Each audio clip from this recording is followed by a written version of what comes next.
YouTube, it's Brian Phillips. Look at this awesome little thing. Sub 250. Ours is set up at about 210 or just under 210 grams. Look at that sweet little thing. Stabilization. We are doing this all different today. I would have rather done an AR-631, but this is what we did instead. We did that and we did this. We'll talk about how we did it. We got a little Eachine 700 milliamp hour 3S all the way at the front. And then look at the CG, guys. The CG markers are right on the bottom there. Super easy to get to. Let's hope this works. Don't want to cut my hand. Throttle cut is off. Stabilizer's on, but not auto leveling. I'm just going to throw this thing straight up. Okay, so that was not good. Throttle holds on. We've been dodging rain showers today, folks.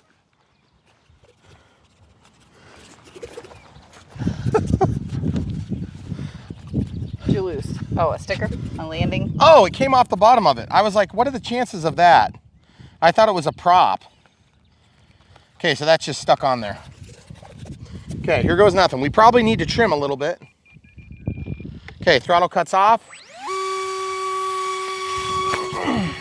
There we go. Okay, throttle cuts on.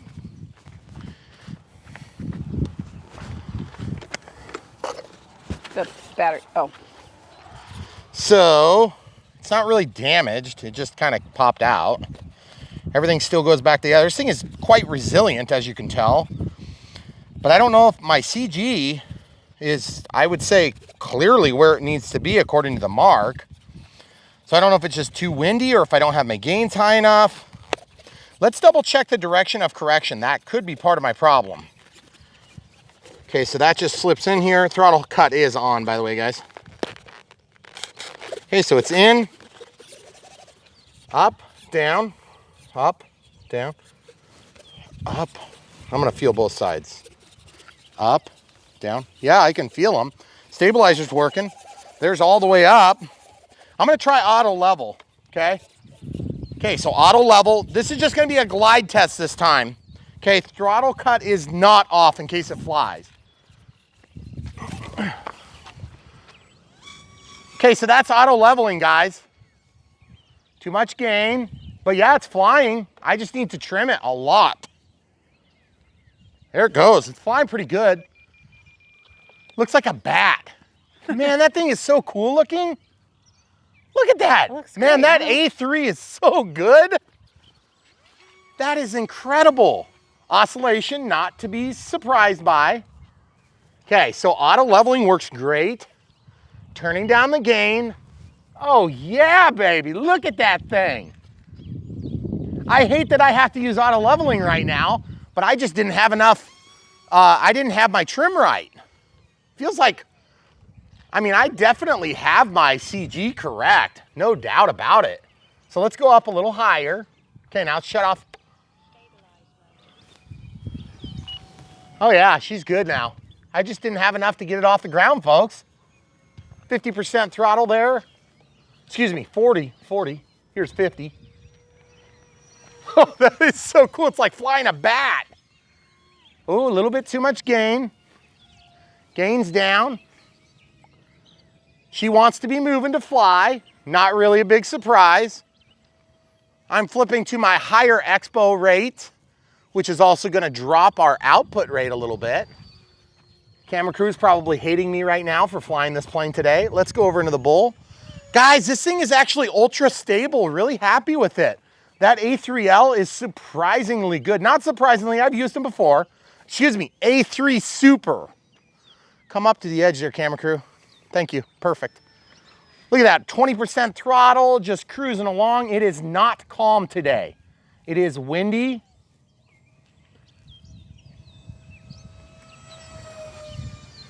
Guys, loving the way it flies.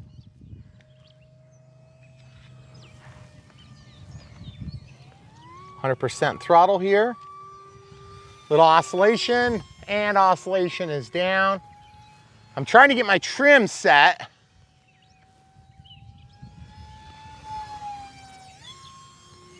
The reason I have to do my gain adjustment is because I got to get that oscillation out.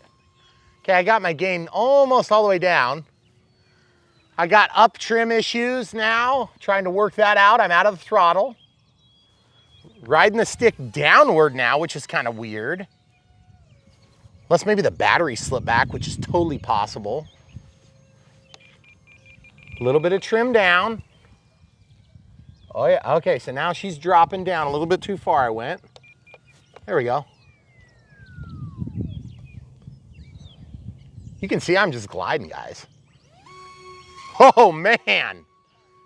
Could it be a thrust angle?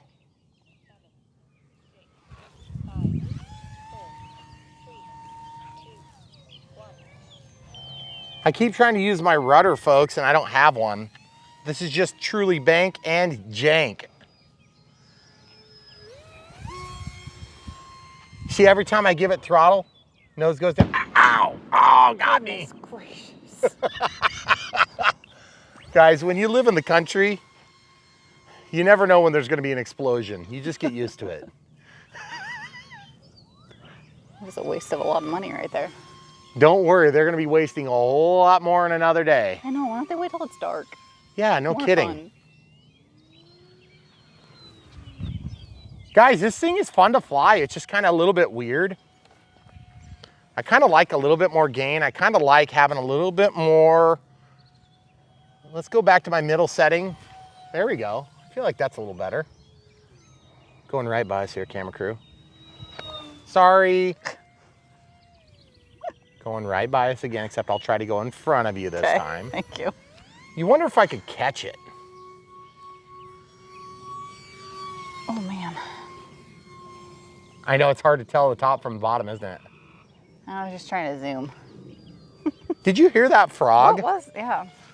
Woo! Just blew out their eardrums. Oh, that is a frog. I was It like, is. what is that thing? He's got to be like. He's like on the gutter. He's in the speaker. You ready? Are you paying attention to the plane? Yeah.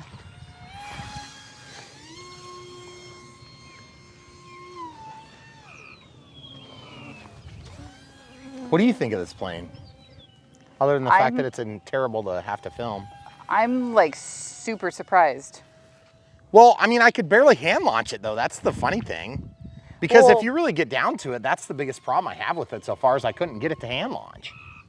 I think I want to try it again now. Yeah, actually. I know. That's what I was just going to say. Let's try it again. Let's see if we can land it actually. I'd like to catch it. Okay, I'm staying here. Yeah, right Okay. there. I'll try to land it in the driveway here.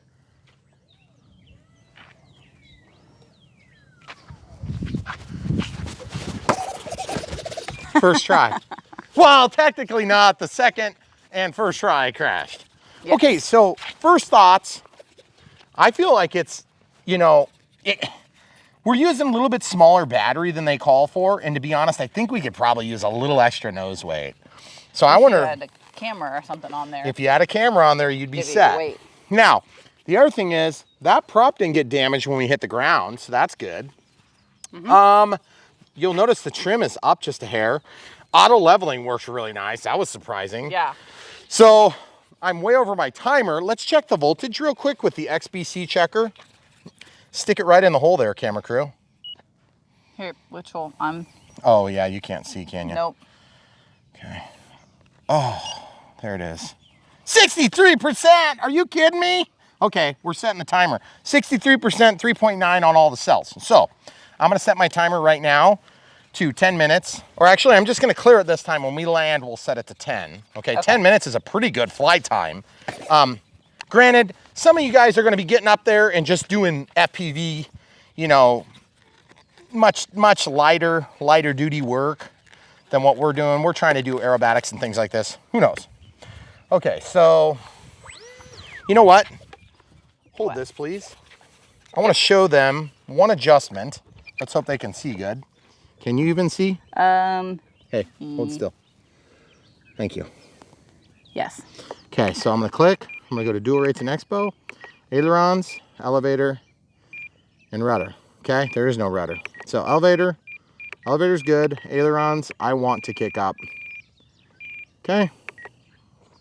And then on the top setting, I want to go even higher. Okay. So we're good to go. So now that's a little bit more expo but only on the roll axis because I feel like the roll axis gets a little bit crazy on me. And as you know with Expo, you turn up the Expo and you can still get it by just pulling the stick all the way over, okay? With rates, you lose it, okay? So it's gone. You can never get it unless you switch out of that rate. Okay, throttle holds off or throttle cuts off. I'm gonna try for a launch. You gotta get this thing flying, okay? So full throttle. Woo! See, that's the problem. It's quite hard to get it to fly. Yeah. Throttle cuts on. Okay. Not damaged at all. This thing is pretty resilient. I think my battery probably slipped. Let's check that out. Can you just glide it like last time? I guess. That I don't like. Dang it. The grass got up under the skid pad. Oh. That's not so good. Get out of there. Might have to like. I'll have to take it off. China glue them. I'll have to China glue it. All right, so what did I do wrong? Maybe the battery slipped when I did that? You know what I'm gonna do? I'm gonna make a setting for launch. Okay? I could just put it in auto leveling. Okay, El Holdo. Just like this, throttle cut is on. Okay. Okay, so watch this. Mixing. Okay, normal. I'm gonna make a switch. So the input is gonna be, what is that switch? B, switch B to elevator, and it's only on in this position or this position, okay? And the rate is gonna be, I don't know. Let's go like 50, 60. Okay, so now we're just looking at the screen. Now let's look at elevator. See how it moves the elevator up? Mm-hmm. Up, and then it only moves it up in one position because this is neutral, so I'm gonna just shut this off too. No, I'm not. Clear that. Sorry, clear that. Can you see? Clear that. Shut it off in that position, leave it on in this. I don't know why it does that stupid squirrely lines. I don't get that. Well, whatever. We'll just leave the mix there. It's not gonna do anything, so I'll just put it up to 100%, and then I'll just set the rate to see what's happening. Let's look at the elevator. Hold the plane right here. Just stay there. See how it's moving up? So it's like a 30% up mix. So when I shut that off, that's like my launch setting, okay? Okay. All right, so what that does is that just gives me a little teeny bit extra up while I'm trying to take off, okay? Full up, or not full up, but full throttle. Oh, way better. There we go. Yeah, that's pretty sweet. Then I don't have to do auto leveling, and I don't need quite that much. 30 was a little much. So I would say maybe we'll do a little bit less. What do you think about the rain, camera crew? It's my favorite. Well, do you think we should go in for a minute and wait for this rain to pass? Looks like it's gonna probably pick up. Okay. Okay, so guys, we're gonna get out of the rain for a minute and we're gonna come right back. That up elevator mix worked. We'll go talk about that out of the rain. All right, folks, so we're escaping the rain for just a few minutes. We've kind of got scattered showers today, but it's actually quite nice. So let's look at this. When we were launching, we were noticing a couple of different problems, obviously. And particularly the problems are, first of all, you can land this, you can catch it. It's not really that hard to catch. It's strong enough, it's more forgiving than I expected it might be for how stiff it is. And when things go wrong, the wings just pop out, which is really kind of cool. So clearing the timer, that's the first thing we're gonna do is we're gonna reset the timer. We're gonna set it to like 10 minutes because that's good enough for what we're using. Then I go back to mixing. Let's talk about this a little bit more. We did that out in the sunlight and it always comes up really poorly on the camera. So, see there's no mix on this bottom position. This is like normal flight mode for me. Then this would be takeoff flaps. There's nothing actually gonna mix because you're 0 to whatever. So that's why it only happens in the top setting. So there's a top setting and then the elevators go up. You see that? So it's just like holding the stick back that much. So 30 is a little much. See how it's lowering down the elevators as I do that?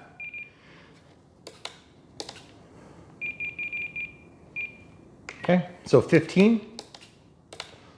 I think 15 is good. It'd be nice. Now, there is a way to make the middle work, and it's by using, I believe offset might work. Nah, except it's still 0. See, they're moving? So I'm gonna make the offset 100. See? Now we have 2 settings.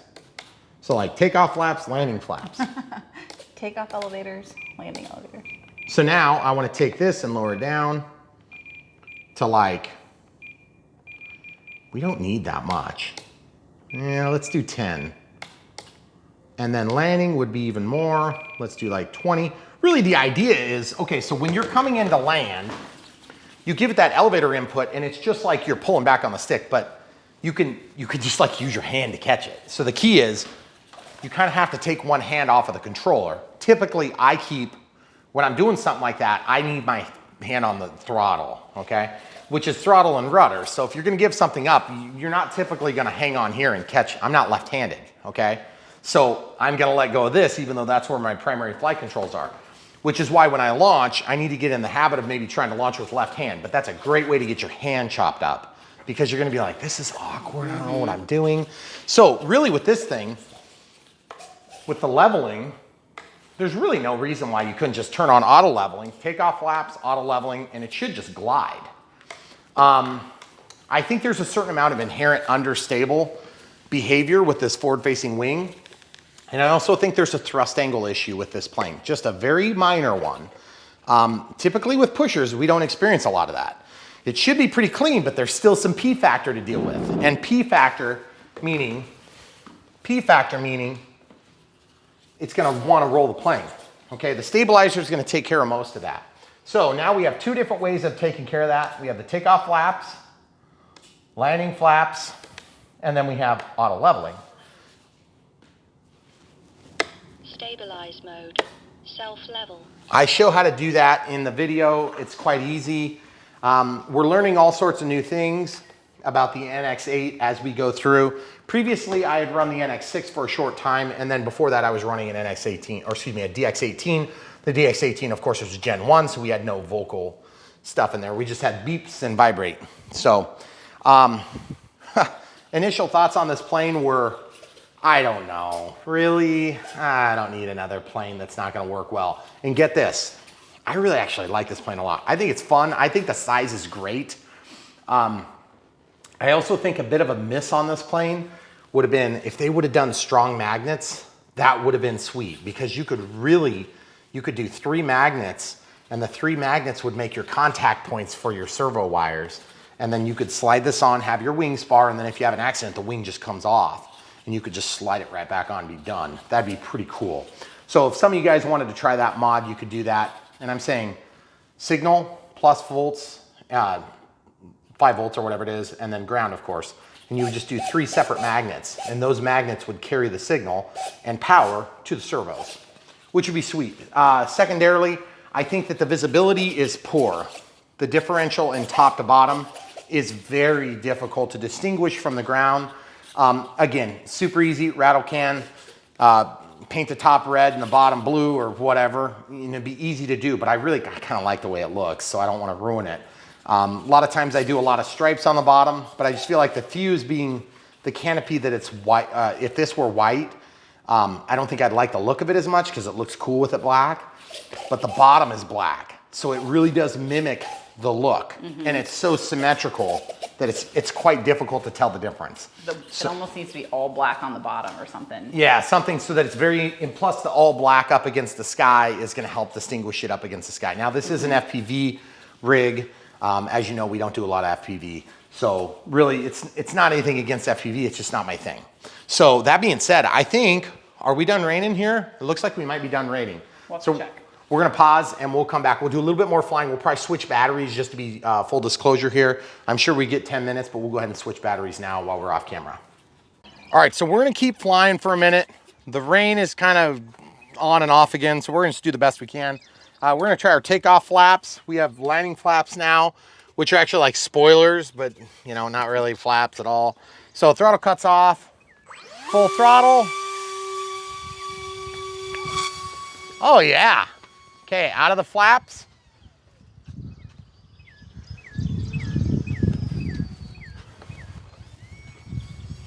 I'm really just really impressed with the way this plane flies.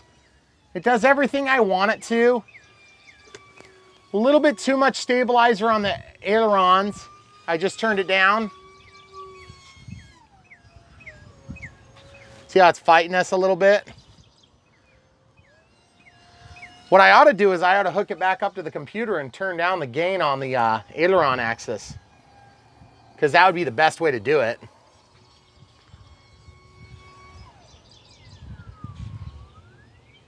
Are you able to see, camera crew? Yeah.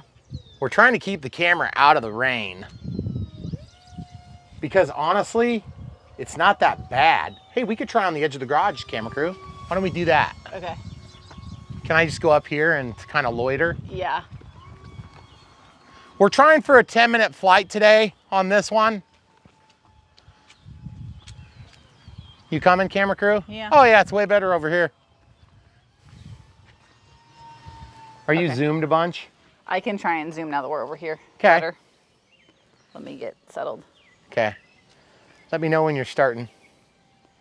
Okay. Yeah. All All right, I'll come toward try us. this. Now, it is currently raining where I'm flying. And it's doing just fine. You can tell it's not calm. There's a lot of wind right now. A little bit too much stabilizer. See the oscillation on the ailerons? There we go. The A3 does, the A3,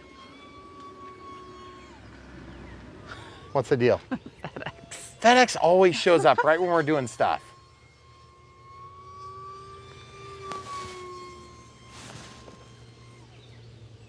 Out of the throttle altogether. Is he up there waiting for us or anything? He's just at his normal spot behind the... Okay, good. We should be fine. Okay, Over here. Except that he can't see us. that's all right. Well, let's do some upside down flying for the people. Inside loops, and then level. Whoa, that was kind of crazy. Okay, so let's turn around here. Let's try the auto leveling here and see what happens. You know what? It's fine, but I must have had the plane a little bit out of kilter. Because check this out. There's auto leveling. It's kind of leveling to the right a little bit. There he is. I'm gonna scare the crap out of FedEx. Pretty sure we already do that all the time. He's like, boss, I can't go back there. I'm afraid I'm gonna get dive bombed. We actually really need to keep our FedEx and UPS guys happy, because we get so many deliveries, it's ridiculous. It is kind of ridiculous. He probably wonders what the heck is going on around here. I think it's only your deliveries that we get every day.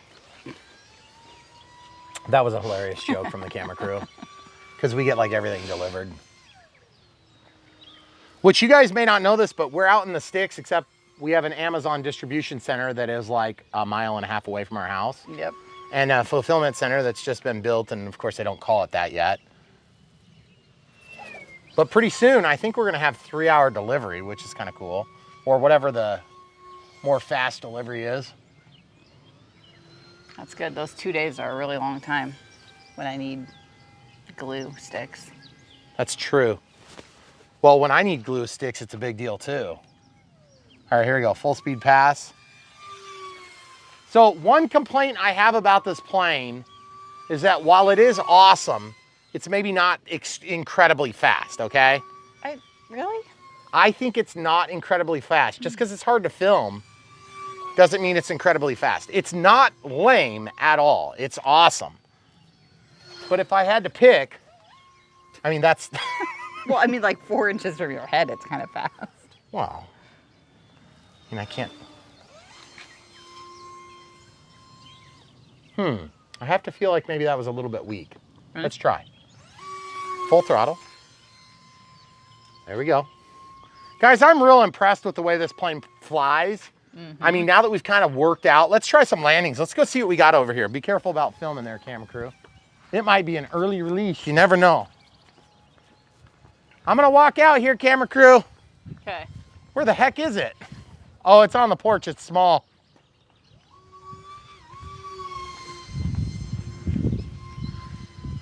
My camera crew is the best in the industry. She can walk in the rain and she can check for FedEx trucks and she can tolerate me. I think it's that last one that's the critical part. That's the critical part for sure. You know what I ought to do?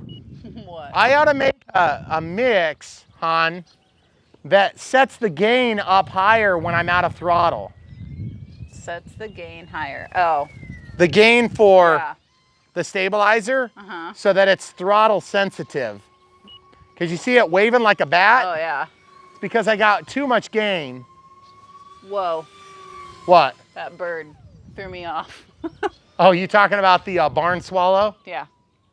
Hey, come back to reality. I'm sorry. I knew I was gonna lose you there for a second. This looks pretty cool up against the house, hon. You need to come out here. Is it raining? Yeah, it's not. It's good. Okay.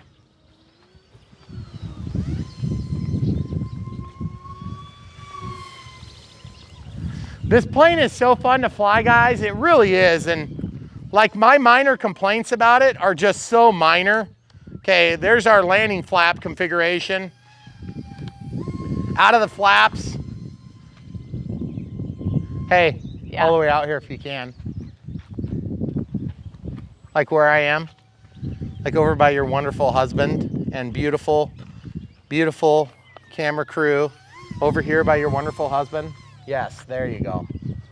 That way I won't accidentally hit you on with the bat flying object. It is getting quite windy, It is. so I have to turn the gains up a little bit. Let's look at this. Let's see how slow we can do it. That is pretty cool. Ah! I missed your crash. Was it behind me? Yeah. I'm sorry. I didn't know you were going to crash. Well, I didn't know I was gonna crash either, but I did. Okay, everything looks good. Let's try auto leveling and take off. Okay. Yeah! That is so cool, guys. I gotta say, I'm not used to having to use auto leveling for launching, but I think it's pretty awesome that you can, on your first successful flight, catch the thing. Let's try catching it again, camera crew. You good? I'll be toward the house. Okay. Okay, take off flaps. Oh, that's landing flaps. Oh, I'm way too fast. But the rain's picking up, Yeah. so let's try it. Man, get down here, would you? Nope.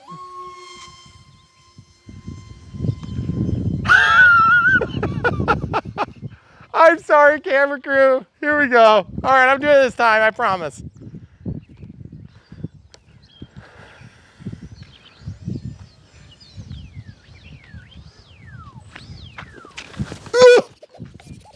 Oh yeah, buddy. All right, ZOHD, whatever this thing's called, the Dart, 250 grams, sub 250 grams with your camera. This thing is a handful of delight. You got to get one. I'm getting rained on for you guys because we really care about you. Come back for more action, but in the meantime, please check the links in the description below. We'll link to the A3.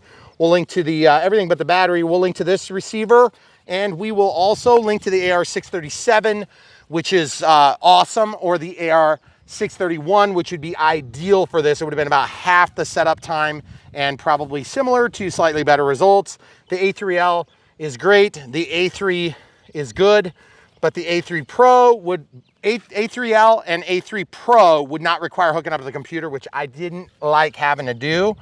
But it is a little bit more sophisticated, more stuff you can do, but it did take up a lot of our build video, which I'd like you to stay tuned. We're gonna make some comments about our final setup here, and we'll do that coming up next. Thanks for watching. Don't forget to like and subscribe, guys. Click the bell for notifications. Do all the normal things you do for YouTubers. We really do put a lot of heart and soul into our videos for you, and we wouldn't be doing it if it weren't for you coming back. So please keep doing that, and we'll keep putting together this awesome footage for you. YouTubers, Broadvilles, we got a bag. Whoops, I ripped my sack. There it is. It's a ZOHD Dart, 250 gram, sub 250 gram, the ultimate portable sub 250 gram FPV wing. So as you know, I won't be doing FPV, but you could. So the reason that it's so important to be below 250 grams is why, camera crew? So that you don't have to do the drone registry? You're so good. Because never mind. Wow. I opened the box and there's already things flying out at my face. Interesting. I know.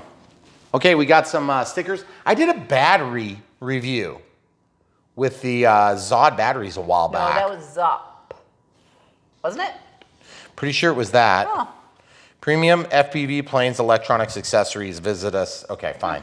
So anyway, we're gonna put a link down below. Buy one for your very own if you'd like. We will link to what we use. Okay, so this one's another one that they sell. Okay, you may have seen these. Looks pretty exciting. Okay, so we're gonna do the one that we're gonna do. Looks like we have one of the Chinese one-page setup instructions. That's always scary.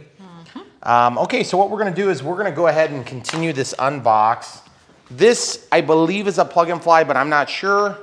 Interesting, we have two different types of props included. One is a high quality made in China HQ prop, 3-bladed. Looks like it's a pusher. Wait, I can't, hold on. It's gonna go that way, hold on. If it was a pusher, it would be going, well, I guess I don't know. You can set it to go either way. So the props are actually reverse of each other. Look at that, camera crew. One's going one way, one's going the other. So one's a pusher, one's a puller. I'm not sure how that works. This one's apparently not high quality. It's not. That one is not high quality Chinese made. Just made in China. It's just made in China, standard. Standard made in China. Okay, so there's a bag with some things in it. I'm not sure what they are. It looks like stickers. More stickers. Okay, that's good. There's like an FPV camera mount and some different carbon fibery looking sort of things. No, they're like 3M slit. They're probably so you can land. It's like skid pads. Oh, gotcha. Okay, so this looks like one of the covers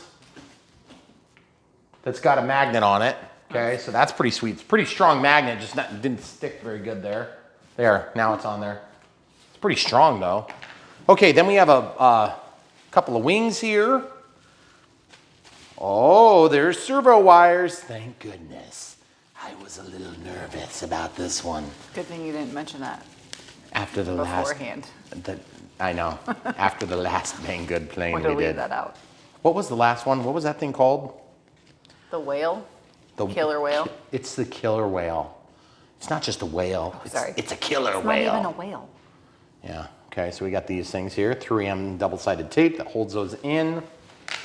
And of course we have the fuse and we have a carbon fiber spar. That is a really low piece count, guys, for being an FPV plane. So we're gonna just lay this aside for now.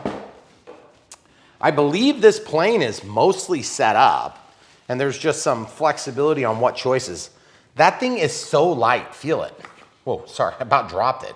That's crazy. That is so crazy. Oh no, look at this. We have, oh, that's sweet. The ESC has a JST and it has, well, wait, hold on. That's a JST output, it looks like. Then it has a regular servo output. Then it has an XT20. I don't like XT20s. What does that mean for us? An XT20 means that I'm gonna have limitations on what batteries I can pick because I don't have a lot of XT60s. But that's okay, or excuse me, XT30s. XT30 people, not XT20. I said XT20 because I was thinking of the iX20. Except that's not even right, is Which it? you do not need for this plane, probably. But you can buy one if you want. Okay, so this is the direction of travel on the wing. 2 carbon fiber spars, that's really cool. 1 servo, looks pretty light. Control horns all the way on the outside. This one, of course, is the plug and fly version. Looks like double-sided tape. Obviously, this doohickey is gonna stick in that doohickey. And next thing you know, you're gonna have a plane. That's pretty sweet. Everything feels really high quality, but super light. And nice finish on everything too. Really, really smooth. Surprisingly smooth. I wasn't expecting much because it's just kind of a light foamy. Sometimes the light foamies just don't really have that much, you know, finish quality. They're just more like get the job done sort of quality.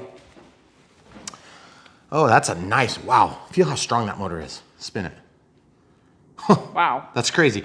When you can really feel the resistance in that motor, That is so cool. So this is a ZOHD, so a ZOHD, I'm calling it 1406 2600 kV. So that means 14 millimeters by 6. That's weird. Made in China. It's got this is a Sunny Sky brushless motor, which is pretty sweet. 2 screws there to get to the motor mount. That's pretty sweet too. And then you can see the ESC here. It is, I think I can slide it back this way.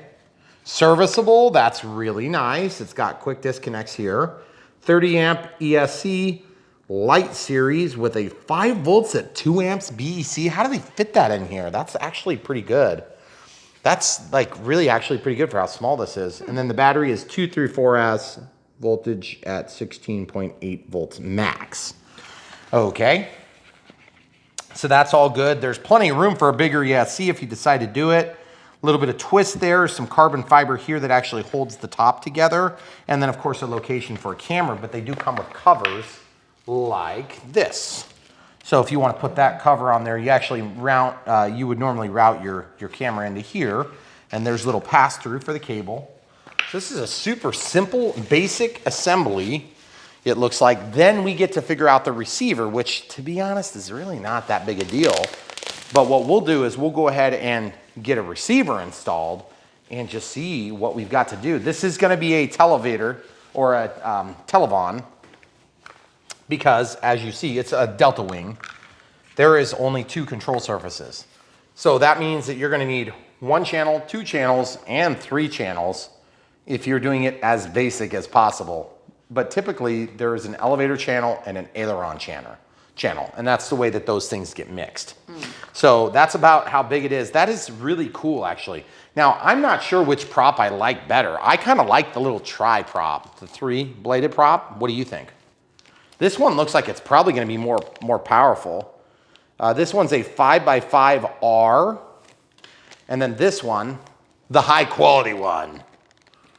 The high quality one it's obviously going to just land in the grass. Oh yeah, right? But it would be fine either way. This is a 3x5x3R. So they're both R? That's so strange. I could have sworn that this thing, oh yeah. That is moving this way. Wait, that's moving this way. Yep, this is moving that way. I said that wrong, guys. I just had it backward. See, I thought it was going that way, but it's actually going this way. How do you tell what direction the prop goes, camera crew? By the print. Oh. The print's the front. That's kind of a lame answer. Really? It's very simple. The print is the front? The print is the front. Now you could run this prop backward and produce thrust the other direction, but it would work terribly. See the print? Right there is the print on this one. Flip it. There's the print on that one. There's print on this side and this side. Okay, so guys, look at this. This goes this way, okay? So once this gets on there, then the nut goes on. I think I kind of like that one. I like it better. I think it's less likely to chop my hand off too. So all I need on that is just a crescent wrench or nut driver. Kind of looks like a boat though. It actually does look like a boat. Hey, but you know what? I'm okay with boats. Boats are cool. So this plane is kind of scaring me a little because it's so simple. I'm kind of waiting for like the huge, gigantic super catch, which we usually get every single time that we do one of these Banggood products. Man, that thing is on there. Like you have to get that on there so tight to push the prop down, because mine is not wanting to go in all the way. I do have purchase with the nylon, so I almost feel like that's all the way. I'm a little bit nervous I'm gonna break the motor. Don't do that. Yeah, I know. Okay, so I'm just going until I see it go flush with the face of the prop. Oh yeah, that's on there. I cannot go anymore. See, I got it all the way, and then there's a little bit extra sticking out. So Sunny Sky, that's pretty sweet. All right, so far so good. I mean, everything has gone extremely smooth. Not like I expected that, but here we go. Here we are anyway. Sometimes things just work out, but most of the time they don't. Yeah, exactly. So just to be clear, most of the time they don't. Okay, so it looks like there's some double-sided tape, so you don't actually even have to have glue So I'm just passing that servo wire through. I'm just gonna dry fit, make sure everything is in there properly. And this has a pocket to go into. Now, if you were motivated, you could probably make this so that you could take it apart if you wanted to. Because to be perfectly frank, I think that'd be sweet if you could take this thing apart. Some people will opt to use a piece of clear tape along here or along here, and then you can take this thing apart. That would be pretty cool. It's tiny. I don't want you to dwell on how big it is. That's the whole reason we did this, is because we wanted it to be sub 250. Well, yeah. Because some of you guys are really wanting to fly and you have certain legal reasons that you can't, because the sub 250 means that the FAA doesn't require you to do drone registry, which is really kind of a big deal for some of you. So here's the thing. So I pulled that tape off, okay? And sticking this down here. Let's see if that stays. I'm a little bit nervous to feel like, okay, it's sticking. I can live with that. See, there's no double-sided tape on this side. Just the wing side? Yep, just the wing side. So I'm just gonna peel this tape first because it's easier to do it this way. I can't believe how easy this is going together. Stop saying that. No, it's just like it's just so unheard of to have an easy assembly on a Banggood product. Well, excuse me, that's not true on a Banggood product like this. Right. We've actually had pretty good luck with these guys though when we've done products for them in the past. The Sunny Sky branding, usually really good stuff. Beyond Hobbies, sort of Sunny Sky, I think, maybe.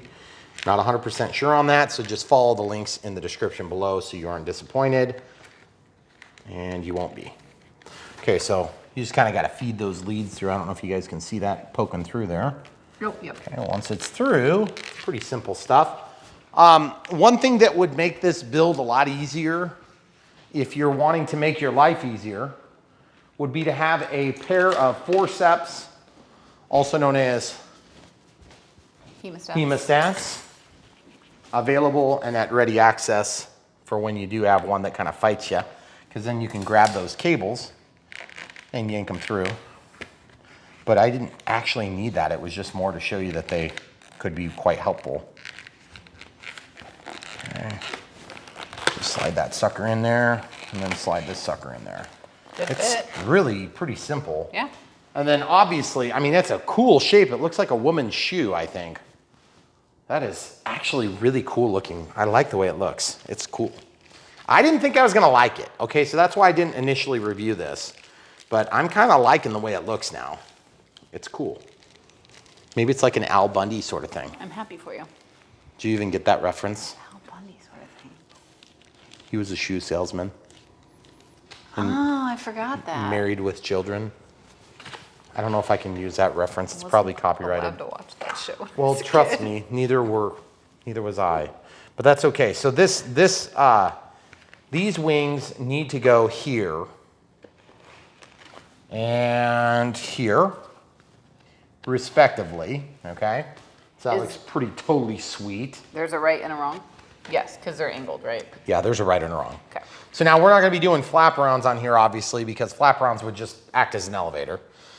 So the only way you'd be able to do a flap run on here is if you added a canard, and then you could use the canard as an elevator, and then you could run that to counter your flap runs, and then you could slow it down in that way. Or you could cut in a leading edge slat that would be active, and that would work to oppose the flaps as they droop. So don't think we're gonna be doing that. There's also this cover here too, camera crew. See that? So I think I remembered seeing something that looked like that shape. I don't know if it's this, it's definitely not that. Oh, it's this, yeah. So that's where that's gonna go. Oh. That's actually pretty sweet too. Is it? It's a vented cover. Cool. But I just don't know for sure if I need in there yet, so I'm Right. sort of reluctant to do that at this point. Now let's look at the instructions. Okay, so come over here. So this is the model.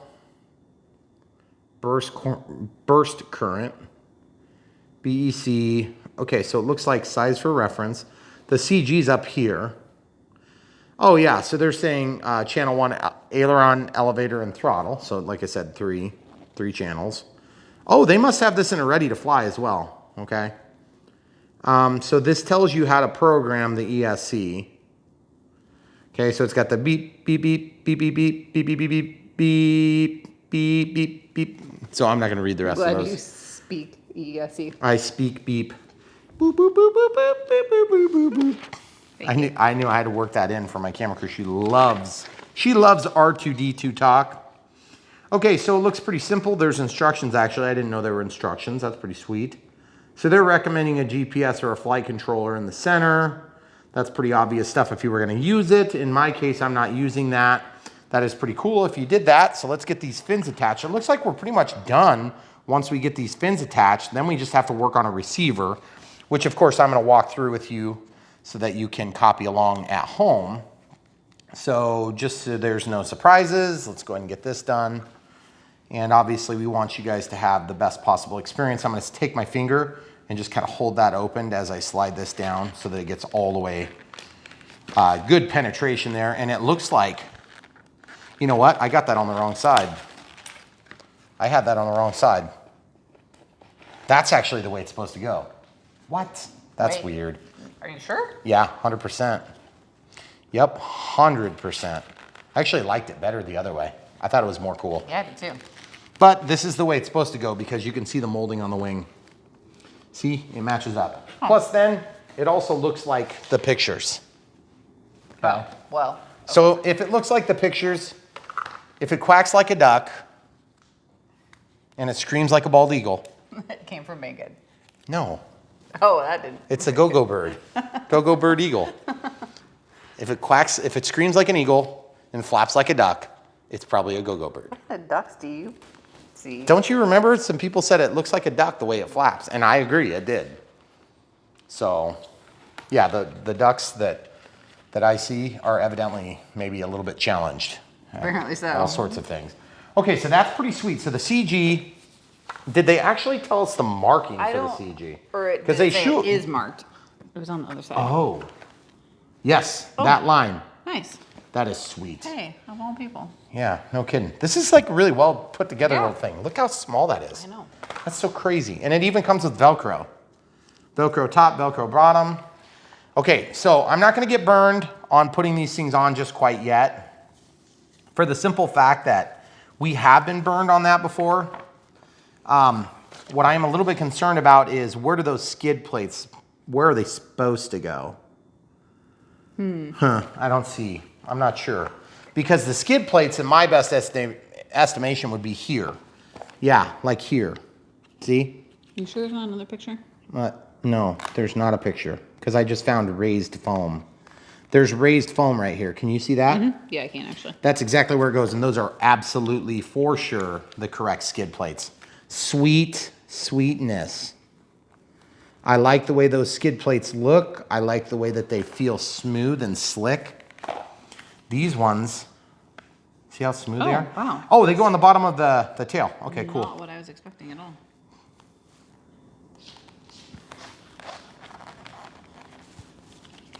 Okay, so then these ones go here and then here. Yeah.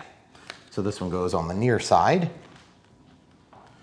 Okay, so folks, if you're just joining us, first of all, why did you start halfway through the video? And then second of all, we don't do a lot of FPV on this channel because I can't really use the aerial footage, so it's sort of useless to our channel. And I do have FPV gear, I just don't use it. And I don't generally worry too much about it. It is kind of cool, and I know a lot of you guys get into it big time. We just don't, because I don't have a Part 107, and I don't care to have a Part 107 at this point in my job on YouTube, whatever you want to call this thing that we do. But that totally looks like a shoe. It does. It's a shoe in. Okay, so now that we have that done, let's talk about stickers. The most important part of the build, any build. The stickers.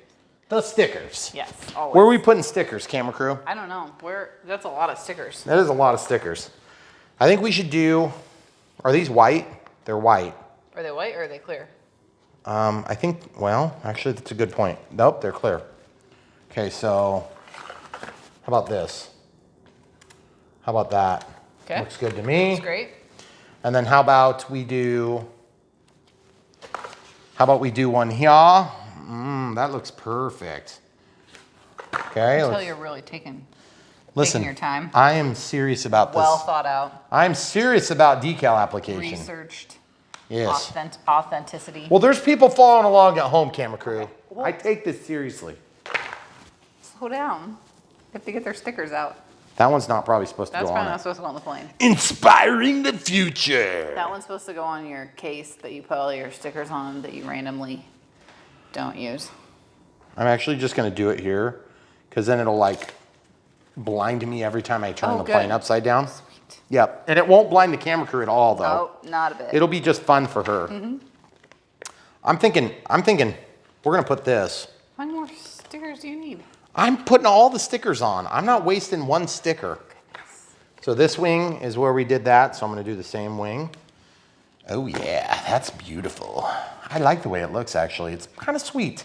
It's kind of sweet, I'm not gonna lie. I like it. I kind of like the simplicity. I like it a lot more than I thought I was gonna like it, and it's like really cool. Okay, so this is probably not gonna look good there, so I'm gonna do it here. Oh yeah. That way there's not a single angle that is unmarketed. We do enjoy a good marketing video. Just saying. That looks sweet. Okay, what do you think about this? I got 3 left, camera crew. Here. That's what I was gonna do. Okay. Man, great minds think now we're alike. on the same page with your excessive decal application. There's one extra. Oh no. What are we gonna do? This is tough. Well, is it a little? Oh, it's a little one. You are really just, don't be a sizist. Well, I mean, So this one here, we also have, this one here is what covers up where the camera would be. oh, but it's not gonna fit there. Why would it not fit there? Or are you gonna like cover it so it sticks on? Well, I was thinking about maybe trying to put this on and then maybe put the ZOHD right on Because there. your other cover is black, Oh right? no, how does that stick on there? Please don't say they gave us every single other thing. Wait, does it go this way? Wait, how does It it go on goes there? this way. I'm 100% certain that that's where it goes. Okay? But my only concern is, where's the double-sided tape or whatever? Maybe we were supposed to stick it on with a sticker. Oh man, that would really What's irritate that? me. Oh, that's the back Yeah, of the that's sticker. just backing. So I don't know, unless this does have 3M double-sided tape, and this is definitely Velcro. So I want to use that for the battery potentially. That's strange. Of all the things that were included, I didn't expect them to leave the glue out. Well, I think I'm going to leave that like that. I don't know if, I'm just curious like how it would look if I did it intentionally backward. No, it looks like I screwed up. This is how it looks. Oh, we don't want to do that. Nah. Okay, so let's glue that right now. I got an idea for glue. By the way, I do have canopy glue, but I'm too lazy to get it, Yeah, obviously. of course. So what I'm gonna do is, I think I'm gonna use some Dynam glue. Dynam China glue. This is the China glue as opposed to CA. You could probably get away with CA, but sometimes CA will discolor this plastic, so I don't think that's gonna be a very wise way to do it. So let's China glue this up like crazy right here. Just go real heavy. Goodness gracious. I know, I just got it all covered up. Okay, so now what I'm gonna do with the China glue is I'm not gonna stop with that. That would be too easy. I'm gonna glue on this side too. Does this fly at like the speed of sound? Yes, No. Well, it's actually Mach 7. might still be a little excessive. Mach 7.5. I had to redesign all sorts of fuels so that they wouldn't evaporate upon combustion or whatever weird thing happens at Mach 7. That might be slightly hard for me to film. Mach 7? I'm only rated to like Mach 5 Oh, really? Okay. Yeah. We'll have to to upgrade. find a new camera crew. Shoot. I know. You can only wish, right? Okay, so I'm just kind of spreading this along here. And the idea is to get good adhesion. So I'm like really kind of going a bit overboard. I think you'll I'm achieve that. going overboard on purpose because this thing is mounted on the front of the plane, okay? And there's gonna be air that gets blown in there every time we fly. And I don't want it to, you know, blow its load every time we fly. So we're gonna do it this way, and it's gonna work great. Okay. So I'm gonna let that cook for just a second. We'll cap up the China glue. Okay, so really, honestly, the next step would be to install this if we knew we were ready for that. Trouble is, I don't know for sure that we're ready, so I think I'm gonna just pop these little center pieces out. There are, whoops, I started to peel the backing. That is some super sticky stuff, crazy. I'm just wondering if we could put those on there somewhere and then somehow improve the appearances with those too. Might be kind of cool. It would almost look like vortex generators on the wing tips, on the leading edge of the wing. The camera crew is shaking her head like she does not like my vortex generator idea. I personally think it was awesome. Probably the best idea I've ever had in my life. Thanks. But she doesn't like it. Yeah, you're welcome. I'm glad I you ranked under it goes vortex generator idea. Pick my wife. I didn't know where I should put it. At least I'm second. I figured, yeah, it's second, exactly.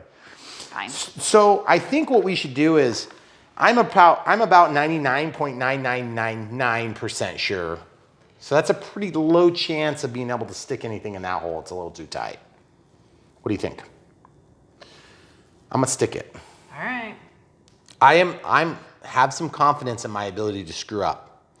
Wait, I said that backward. Yes, that's what I was thinking.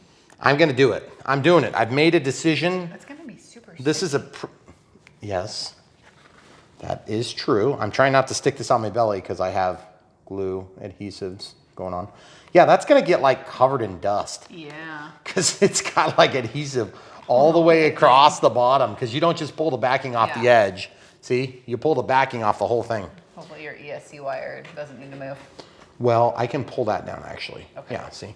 Okay, so this is probably tacked up enough. That's so really cool though. The idea is, I think it's a very creative and neat solution. Yeah, I agree. Okay, so I'm gonna stick this down, and that should basically be like almost strong enough for me to hold up the plane, which it is, almost is the key. So now I'm pressing it down to get a good solid bond, acting as a contact cement. This China glue is basically a contact cement. So you glue both sides, you stick it together, and then you get something that looks like that, which is pretty much perfect. I'm happy with it. Huh? I wish it was black. The camera? Yeah. Yeah, I don't know. I kind of wish it was two colors. That looks way sweeter than I thought it was gonna look. Wow. And how long did that take us? Like 7 minutes? Well, 28. Which in Listen, everyone else's world is 7 minutes. I was just gonna say, you didn't do the conversion. Sorry. Okay, so let's look at this ZOHD, this one here. I think this one needs to make an appearance somewhere. And I'm trying to think if it would fit here, if we could do that. Or maybe I just need to put it by the junk in the trunk. There you go. Oh yeah. Oh yeah, buddy. Where does the premium FPV electronics hold on. We need this one. This one's the best one. .net. You almost forgot it. I wasn't gonna actually put it on, but since you brought it up, I will. Premium accessories. Look at that. That is so gorgeous. That's amazing. It's like a flying marketing machine. Is there any angle where you don't see the ZOHD? Nope. I think the CG's off right now. Did you see how many times it flipped? No. It flipped about 40 times. You never let the plane out of camera. You know, Sorry. I didn't know you were actually going to throw it. I did. Ready? I'm paying attention now. Got it. Okay. It was 28 times. So just to be clear, that thing, the CG without a battery or receiver, it won't fly very good. But there again, if you're flying it without a battery or receiver, I don't think anybody has really that high hopes. I'm actually quite impressed with the way this thing looks, feels. Feels like the CG is going to be okay. So quite excited about this. Just kind of getting rid of the marketing literature here. We're going to leave the instructions here. I think what we'll do is we'll go ahead and jump into radio setup next. And I might need just a second to clean up and come right back. All right, so we're back for the radio setup.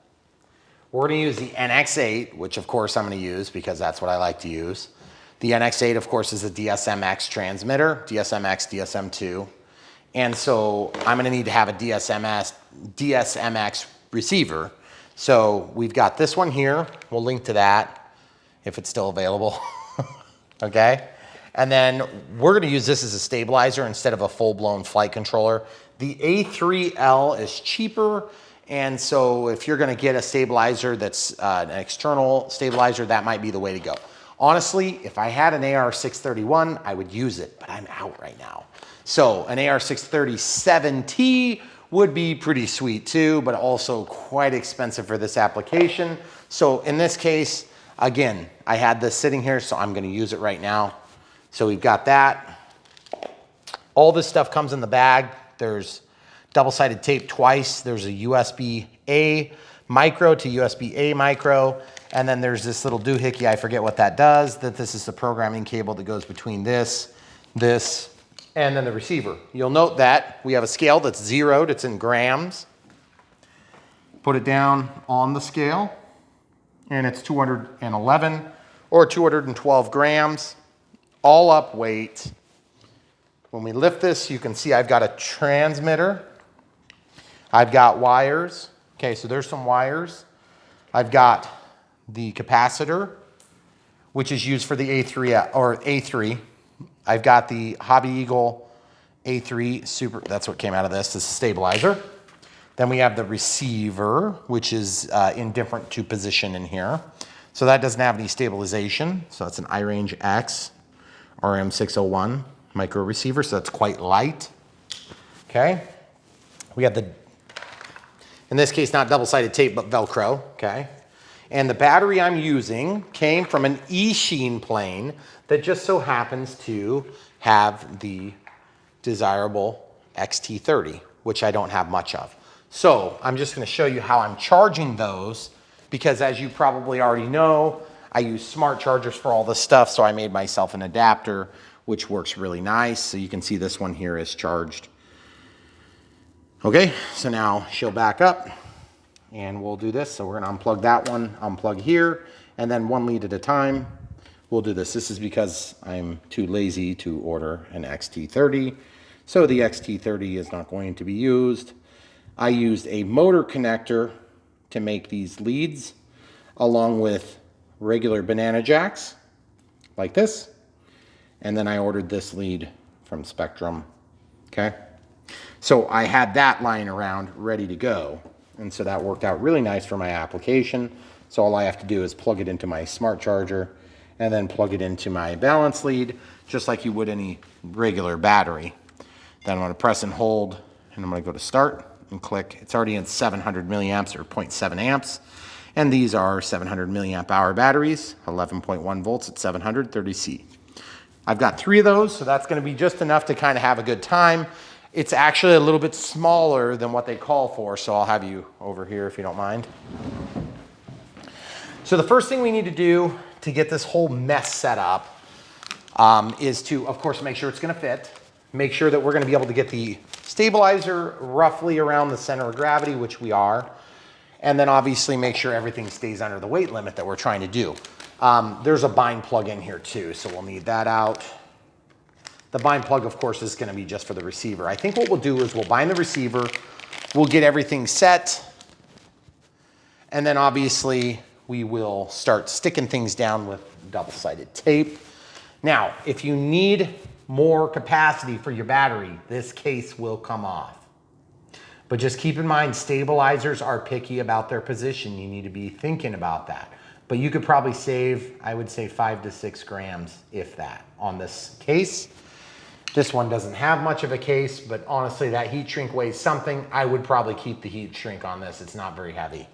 You're gonna maybe have half a gram of weight there. It's not worth cutting it off. Okay, Velcro, I would do without Velcro if you're having weight issues. In my case, I have Velcro, but it's the wrong type on these batteries. So I might end up, that seems to stick pretty good. So I'll go ahead and use the Velcro in this application, except you may have noticed to get the center of gravity the way I wanted, which I don't remember if I showed them right when we came back. No. Okay, this thing has to be sideways and all the way up front. Okay, so I wasn't really like super happy about that, but it's because we're using a smaller pack that we're gonna be able to get the CG accomplished without using dead weight. I hate adding dead weight to planes. The only advantage to adding dead weight to a plane as opposed to a larger flight pack is the fact that you can get it out further and increase the lever moment so that you can use less of it to make up the weight differential that you need to get that, okay? So like if your weight is out here, there's gonna be a camera out here. So you may actually be perfect with like a 500 or 600 milliamp. They're recommending bigger. I don't know how you're gonna do it if you add another 15, 20 grams of weight for a camera, and then of course the camera gear, and of course the GPS. This thing's gonna start getting heavy quick. So just keep that in mind. Okay, all those things considered, we're not gonna worry about Velcro just quite yet. We know what likely needs to go in the plane. So the first thing we're gonna do is we're gonna turn on our transmitter, and give me just a second, please. I'm gonna go to system startup, or system setup. I'm gonna disconnect the RF, go to model select, and add new model, okay? So I'm gonna add a new model. I'm gonna create an acro.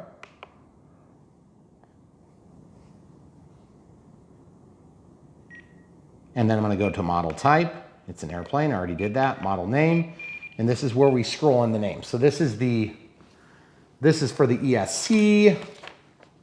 This is for the plane. It's called the Dart 250 gram ultralight or something like this. So I think in this case, I'm gonna start by clicking, and then I'm gonna scroll over to ZOHD. I'm gonna type the ZOHD part. And we'll come back when we get that typed in. Okay, so we've got the ZOHD Dart 250G in there, which is a little bit of a escape for us. We don't typically put the weight on there. We usually put the wingspan, but in this case, that's kind of the thing. So we're calling it that. Aircraft type, the wing type is gonna be normal, even though you're thinking you should be setting this up as a delta wing. Elevon B, Elevon. That's what you would do if you weren't using a flight controller, or if you were doing an AR631 or an AR637T. So the reason you don't set that up is because we're not depending on forward programming to actually set that up. We're depending on a standard wing type that's gonna be mixed in the flight controller in this case, okay? So in that case, if you come back around, we scroll back to standard normal wing and normal tail. Next, I'm gonna click this and see if I can find something similar. Oh, that's pretty similar, good enough for me. And we're gonna walk back out. We're gonna set up first throttle cut, inhibit, flip the switch, switch H. You can see it's not working now, which is good. And then it is working now. You can see it's moving the throttle here, so throttle cut's on, perfect. Now I'm gonna go to timer. I have no idea what the timer is gonna be, so I'm just gonna set it to 5. I'm gonna turn on 1 out, or 1 time, which means once you go over 25% or whatever you set that value to, it's gonna start and count down from 5 to 0. At the end of 5 to 0, or at each of these increments, you can set an audio event. Okay, I'm gonna set them all to inhibit, except for the 10 to 1, which I'm gonna have voice, and expiration is gonna be tone and vibrate. Every minute thereafter, it's gonna be tone. And then we're not gonna worry about those because they're good, and we'll back out of the menu. Then the next thing we're gonna do is we're gonna go into the bind menu, put the receiver into bind mode before continuing. RF will be disabled. Okay, so the RF's disabled. We're gonna try this today just because we can. Now, because we haven't initiated this, it's possible that the prop could start and chop all of my fingers off and kill everybody in the house. So we don't want that to happen, so I'm gonna use extra caution. And what's the worst case scenario if I'm wrong and that thing goes and I can't figure out how to shut it off? You hold it till the battery dies. Yeah, which would be terrible. Just in case you guys were wondering, because every once in a while somebody pipes up with some thoughts about my concept, but that's okay. That's all right. I've only built a couple hundred of them, never had a problem, except for a few times.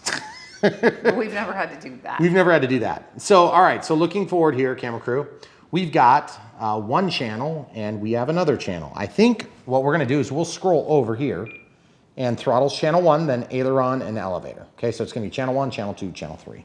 And you're like, but Brian, why are you using a 6-channel receiver? Because that's what I have. So this is 6-channel, plus it has PPM output, and it's got the bind up here. Okay, so channel 1, channel 2, channel 3. So channel 1, and then which one's signal? Looks like, oh, there's our layout. So it looks like minus is, well, that's could be more clear. I don't know which way. I don't know, because if you look at that, it could be either relative to where they're lying here, or it could be relative to, well, I'm just gonna go with this one is minus. Okay, so the bottom is minus. So now the top is minus. We could be wrong. Oh, really? Yep, Okay. that's what I think, and I could be wrong. Why? Are you thinking I'm wrong? Probably more right than my guess, I guess. So Well, that's we'll channel go with 1 you. anyway. Well, it's the worst case scenario is it catches on fire and everybody in the house dies. Oh.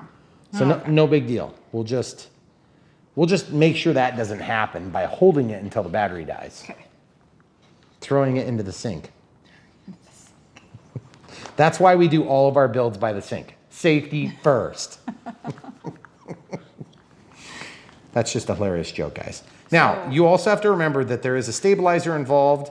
So at some point, there's going to be a stabilizer involved. But right now, we're just getting the controls so that they're on. Then we're going to work out that aspect of it, okay? So the receiver's on there. We have a bind plug here. Now, this is going to go into bind mode, but if we have everything wired backward, it's probably not going to turn on because we won't have a ground for reference, okay? Now, note that this is a battery end, not a receiver end, okay? You see that? So this is like the same as a battery. So you could take that off and put whatever type of end you want, except that that's supposed to go into a GPS or whatever, flight controller, something like that.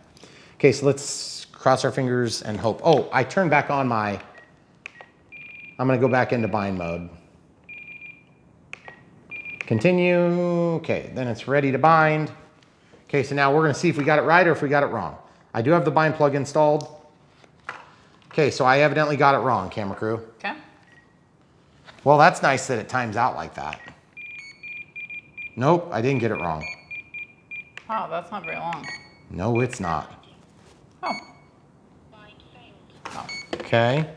Oh, that's the ESC receiving power but not having signal. That's why we have this wrong. I'm going to quickly unplug all 3. Actually, I'm going to unplug the power. We're going to switch this. So, as usual, ambiguous markings have left us looking stupid. I don't understand why it's so hard to mark that, but it evidently was challenging for somebody to communicate clearly how that's supposed to be. Some of you are probably screaming at the screen saying, Brian, it was super simple. You're just a moron. Okay, whatever. Yeah, like why is it not silk screened on here? Oh, they don't have silk screens on here. That's probably why. Wait, they do have a silk screen there. It says A1, A2. 9, Super helpful. 8, 6, volume 50, 5, 4, 3, 2, 1.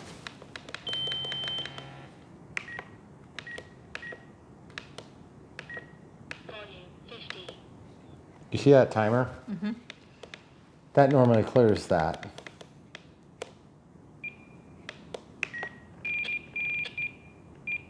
Do you have to set that button? That button's working. No, in your timer.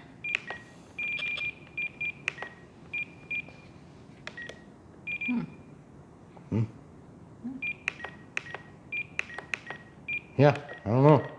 It's weird. Maybe it's a glitch. We haven't found many glitches on this radio system yet, but that could be one. Either way, I'm not that worried about it. We're going to come back to that in a few minutes anyway. Okay, so typically you want to be in bind mode first. Disconnect RF. Okay, and I'm ready to bind, so I have the bind plug in. This is not a stabilizer, so it doesn't matter. Oh, there we go. Now watch, bind. DSMX 22 milliseconds. Okay.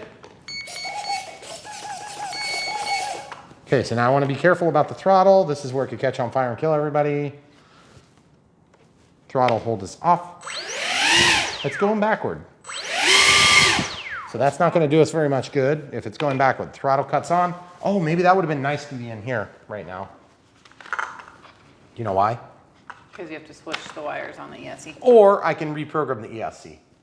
which honestly, we could show the people how to do it, or I could just like accidentally trip and pull this off if it goes. Oh, dang it. Oh, shoot. Look. Oh, it came off. That's weird. Wonder how that happened. Okay, so I'm just gonna flip any two of these wires, show you how easy it is to do. That is some really high quality stuff, actually. Yeah, it does look nice. I don't like it when I have to flip things like that. That's annoying to me. Yeah. But whatever, it is what it is. It's really not that hard. It's just mostly annoying because I feel like I shouldn't be responsible for that step. And like this plane's pretty easy. Pulled the bind plug out. Now that can go over in our bag, soon to be bag of goodies. So now everything is bound. So what we're gonna do is throttle hold is on, verify that. Then we're gonna plug in the battery. And we obviously have everything bound. Okay, elevator, ailerons. Okay, so that's obviously gonna need to be centered too at some point. We don't really care what direction they move right now. Throttle holds off.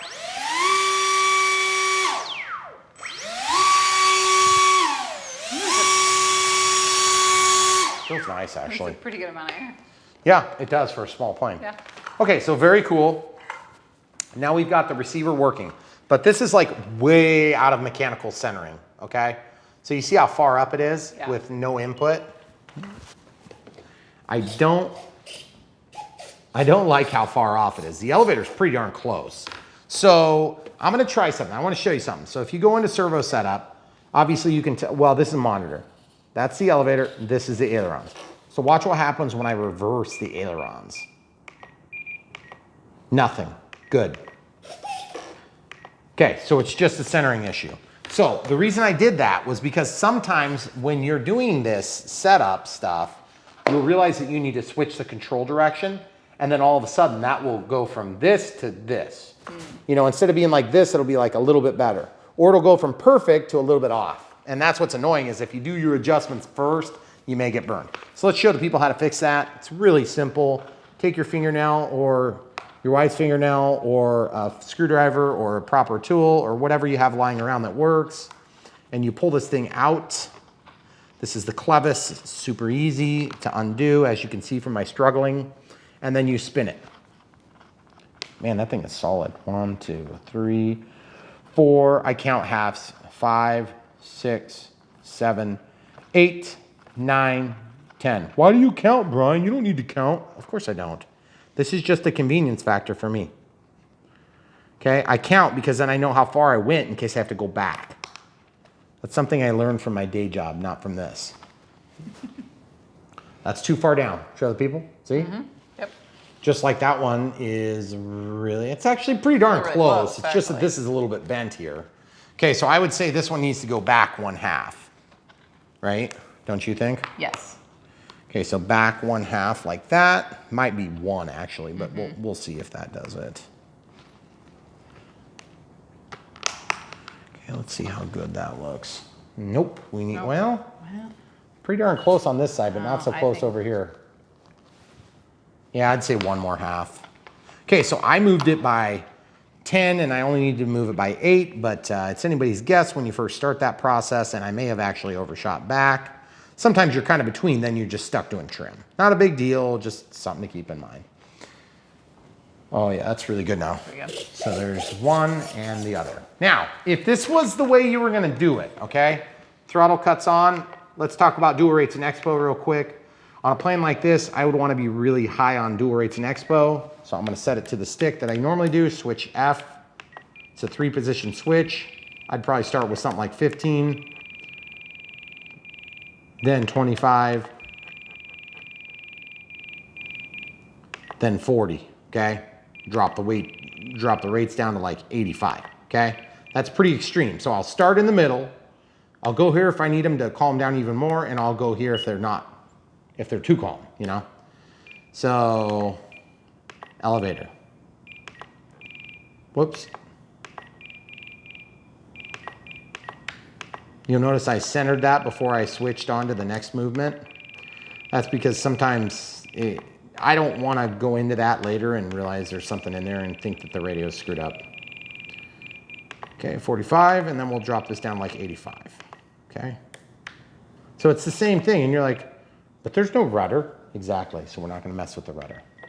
Okay, so we have elevator, we have ailerons, we have rudder. Rudder does nothing. Rudder may roll the airplane, so I may actually set up some sort of mix with rudder to aileron, which will allow me to use both sticks to roll the plane. Now, if you were gonna just set this up on your basic receiver, you could actually go into the aircraft type and you could change this to elevon. Okay, now up, down, and we'll show you from this side so you can see if it's right. Roll left, roll right, elevator up, elevator down. See how that works? Roll left, roll right, elevator down, elevator up. Yaw, yaw, nothing, nothing. Okay, so you could technically fly it there if you were skilled enough. I'm not. So scroll back down to system setup. And then we can go to aircraft type. We can change that back to normal. Because you're gonna do your mixing. The mixing in that thing. is not mixing. It's just the flight controller. Okay. Okay. So there is PPM bus M. So I can actually bring all the signal in through one. Okay. So throttle holds on. That's the best way to do it if you can, because then you can just use one cable and it's a lot less cabling, because the cabling is what you want to mitigate it to as low as possible. Okay, so there's PPM. So that's like basically like a serial output, I believe, for all of the channels. Okay, so now this is a live, obviously. That doesn't mean it's working yet. No, it's oh boy, it's got lots of flashing going on. Now it's probably like, I have self-destruct is in process. Okay, so now I have one and the other. Okay, so there's output 1, output 2. We're probably gonna have to make assignments, and that's okay. This is clearly labeled. The minus is away from us. Okay, there's output 2. See how it moves. Okay, then the throttle, of course, is gonna be coming off of the channel 1 still. And then this one is gonna be going in like this, okay? Because you don't need to stabilize. Okay, so as I go up and down, that's the elevator. As I roll the airplane, that's the aileron. Okay, so that's good. Not that it really matters now as I pass signal through. It should be going through, but it's not yet. And that's okay, because we may need to activate that stuff. And I'm not sure exactly how to do that, but we're gonna find out here pretty quick in mere moments. So at this point, this is where you kind of have to make some decisions on where you want things to be located. Obviously, we are not fully set up yet. And so that's where we have to do a little bit of reading in the manual. The manual that doesn't exist. So that's always fancy. There's also this thing here, which is a programming tool. And it comes with this Hobby Eagle USB adapter V2. And then there's also this thing, which I don't exactly know what that is, but it looks like a programming adapter, which is going to go between this and that. Oh, and then there's a stabilizer. Stabilizer calls for more, basically you need some more power while you're running. So this can be here or it can be here. It doesn't matter. It just needs to be in parallel to your BEC source at some point. So in this case, you can actually plug that in anywhere as long as you get in the right side of things. You don't want to put it into your bind plug probably, but I guess that actually technically wouldn't be a problem as long as you don't need to bind. Whoops. Did you see what happened? Mm-hmm. Do you know why that happened? Mm-mm. Probably because we had to charge the capacitor. And so that momentary charging dropped the voltage enough to reset everything. Okay. So now that that's probably fully charged or about to catch on fire, we'll figure it out. So now at this point, I am going to unplug the power. I'm going to plug it back in, see what happens. Let everything initiate. Okay, so we saw a nice dance and we still don't see anything passing through. So there's clearly something that I need to do to actually indicate to this thing that I'm using the PPM. Now, if I didn't want to use PPM, then I could also just come out on channel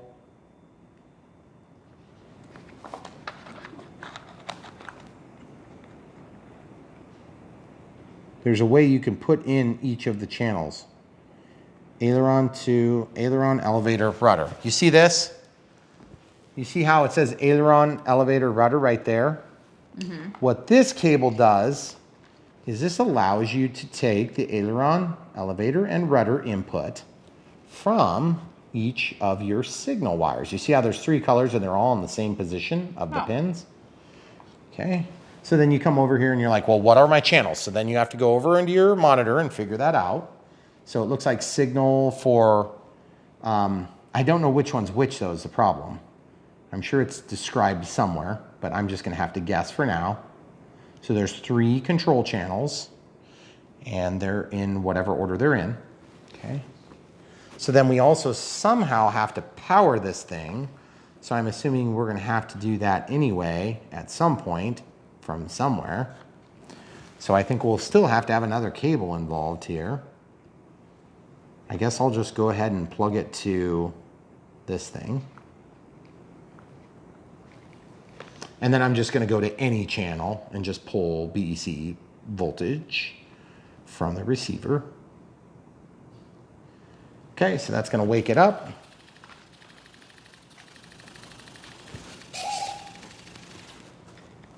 Okay, so there's lots of flashing lights and interesting things happening. And at this point, there's an elevator and there's an aileron. See how it's shaking? That's symptomatic of a stabilizer at times. So now, when I go up and down, it's trying to stabilize. And when I roll, it's trying to stabilize, but in the wrong direction. So there's multiple different ways to fix that. Now when I yaw, there's no correction because there is no output.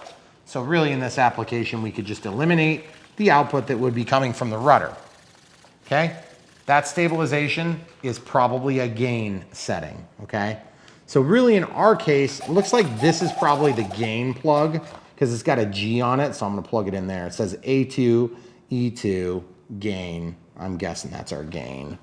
So our gain channel is gonna be on channel 6. Let's call it channel 6. Could that be gear too? Well, no, it's not gear. The stabilizers don't care about gear. Oh, okay. They just care about the main primary control surfaces. They actually give you 2 sets of these, by the way. Oh yeah, I guess that's true. Maybe that's what we were supposed to do with that. Then we can pull power. See, we can undo this and then we can plug this in, A2, E2. Oh, because you only need 2. You don't need a rudder. Yeah, right.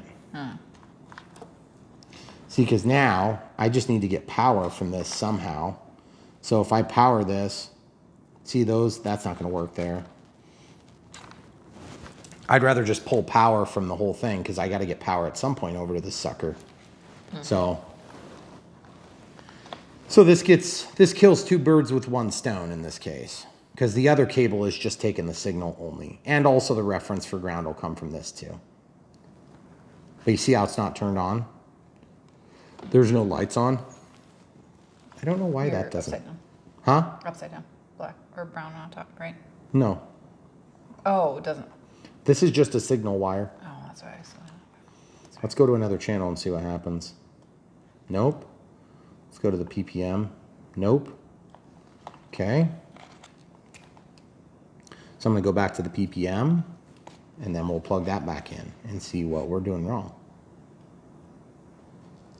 Okay, so that wakes it up right away. Okay, so now the next step is I need to figure out how to set this thing up. It's not the least complicated setup I've ever heard of. And we may have to hook it up to the computer. I'm not sure yet, but we're gonna find out in mere moments. It looks pretty sweet, actually, I think. And so far we do have signal passing through, which is good, so we're making progress. Obviously the throttle is going directly from the receiver to the ESC. So you just bypass the stabilizer on something like that. This roll channel's opposite. Now, if you have a roll channel that's going backward, you can either reverse the position of the stabilizer, but then that's gonna probably screw up your elevator too. Because you see how that goes up when I lift and down when I go down, up when I lift and down when I go down, up when I lift and down when I go down, okay? When I roll, this is going the wrong way. So there's two ways to accomplish that. You can reprogram your stabilizer, or you can reposition your stabilizer. And then when I roll, it goes up and down, but then look, the elevator's backward. So ultimately you're going to have to reprogram this or pick a different axis to control that, like yaw. So you can trick it into being a yaw position. And the way you do that is you pick it up and you move it to a sideways position, which sometimes helps a lot with, that helps a lot with space too. So without further ado, we're gonna pause, we're gonna get some information and then come right back. All right, so USB micro to USB micro. This is a remote LED that can be mounted outside, that's in a more user-friendly location. So like on this plane, it might make sense to take this receiver or this, you could feed this through the hole and have that up there and you'd have a sweet another light, which is pretty cool. So I actually kind of like that. That's pretty cool. And actually that's what I'll do. I'll feed this through here like this. The stabilizer is obviously not set up properly yet. So you're gonna get some irrational behavior from it because there's no gains set up yet.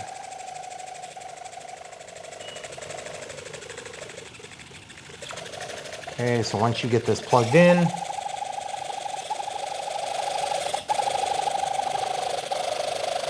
sounds like a squirrel attacking me.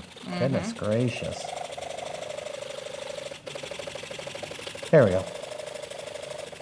Okay, so that's plugged in. I'm pretty sure that's where that's gonna go. Just for the sake of not being annoyed, should I just stick it down right now? It would help a little bit. Because the micro receiver, it doesn't matter where it goes. No, this doesn't matter. No, the actual receiver thing. How are you gonna touch This that? receiver? Yeah. Well, I may not actually leave that there. Oh. You were But that saying is just for like extremely testing. bright. It is very bright. Yeah, well, we can actually unplug that and take it out if we want. I think I'm gonna just stick it down because I'm sick of listening to it. It's really annoying. Okay. So the reason I know where I want this is because I've done enough stabilizers that I know where I basically want the thing. And the next few steps, we're gonna actually tell it where it's positioned with the software that's now downloaded.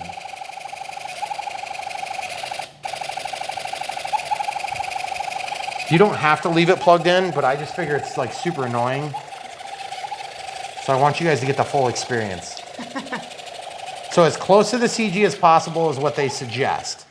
Okay, as close to CG as possible puts you on the shelf. So, but that's gonna make it extremely difficult to do the wiring.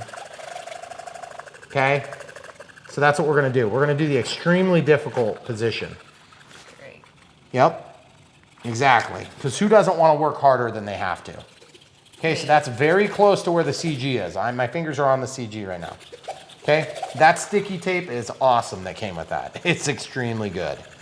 Okay, now the next step we have to do is we have to actually program this thing to work, okay? So I'm actually a little bit tempted to just go ahead and, because I wanted this to be out front. Sorry, I can't handle it anymore. I was hoping to leave it plugged in the whole time, but it's driving me nuts. Okay, so I'm gonna unplug this and I'm actually, it would be cool to have it outside, but yeah, I don't care that much. So I'm just gonna plug it in right here. Oh, dang it, look at that. That's gonna be a bummer. See what happened? Oh no. To the plug. So these plugs are historically very challenging and small. And yes, there is a way to fix that. It's just, not that bad actually. You might be thinking, oh no, now my plane is ruined forever. And for practical purposes, if you do it wrong, it is going to be ruined forever. But if you do it right, it's like a couple of minutes of annoying to deal with. Do you technically need that thing? Well, actually, now that I've stuck it down, I can't see if there's a USB plug on the receiver. I don't think there's a USB plug otherwise. So the answer would be yeah, you Okay. do. So if you run into that situation where you have a lead pop out, what you can do is you can take an X-Acto knife and lift this pin, this little plastic thing here. Okay, I'm just gonna pull this out of the way so it's out of the way, period. And then I'm gonna get under here, and then that's gonna allow me to let go of the tooth that holds that. See how it's wanting to fall out now? It's on the table now. You see this right there? Mm-hmm. So now I just need to take this and figure out a way to hold it, which is gonna be the hardest part of this whole thing. See, I keep dropping it because it's just so minute. Okay. So you see that? How I've got it between my fingers? Then I'm going to take this little extremely small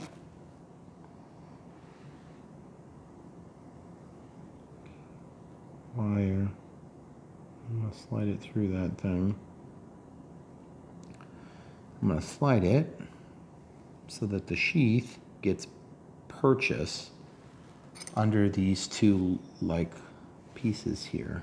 Okay. I'm going to rotate the knife blade, open that up. If you can't get this done, you can try soldering it, but it's extremely difficult to do that without getting solder to wick into the pins there. Okay, so this is where you want to be a little bit careful. You do want to make sure you get this so that it bites. You're not going to be depending on this during flight, so it's not like super duper critical. You're just going to be depending on it for setup. I know you guys can't see. I can barely see. But I got to lay that down so I can straighten this wire up a little bit. So I'm just going to strip a little teeny tiny bit more, just some more, so I got a little more to work with. And then up on the end here, I need to take this and open this up so that I can get the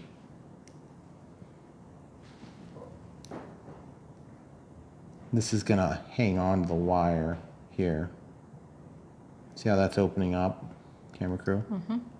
Are you like in extreme close-up mode? Mm-hmm. Okay. I'm sorry, I know it's hard to film that. It's kind of hard to do that in general. I don't know how you do. Mm-hmm. Practice makes perfection or something like that. I don't know. I'm still working on it. Obviously. Practice makes perfect. Practice makes progress. Okay, so now I've got that in there and it should be making purchase. So now I want to try to get this to hold, but I know this is not actually what's gonna make it get a bite. I just want it to hang on to the wire. Enough for this little teeny tiny little test. Slash setup. Now turn this wire upside down and there's a little teeny tiny little teat thing that's going to go up, and that's going to catch the tooth on this.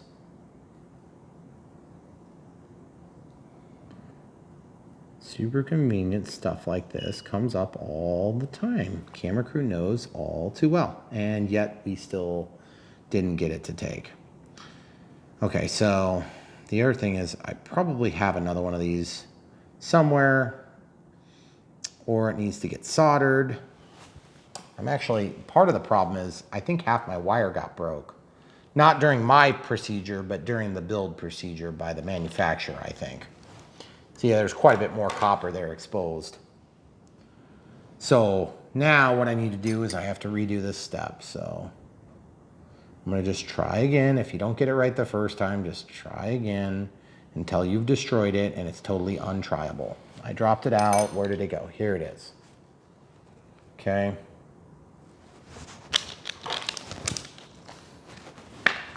I just need to make a little bit of room so I can get this project done. We were both hopeful we could do this without hooking up the computer, because I don't want to have to hook up the computer to do this. To me, that's a pain in the butt. But at the same time, you can do more sophisticated programming through the computer than you could with just like a push button style setup like the A3L. They also have a programming card that you can purchase that will allow you to do it without the computer, which is kind of nice if you're out at the flight field and you don't really have access to a computer at the moment. Of course, most people are going to have access to maybe like a laptop or something like that if they're using this. Okay, so I need to get these cables to behave, and they're just like not being very nice to me right now. So at this point, I'm kind of trying to cheat to get this thing to go into the copper and make contact. The two lips or arms or whatever that go out in front are actually what's supposed to hold on to the copper. But I'm kind of trying to cheat, like I said. And so that's why I'm like, you can technically solder that so it'll hold in there. And it'll look like crap, but you can actually get that to hold. So, like for us, that might be the easiest way to actually get it to work for what we're doing.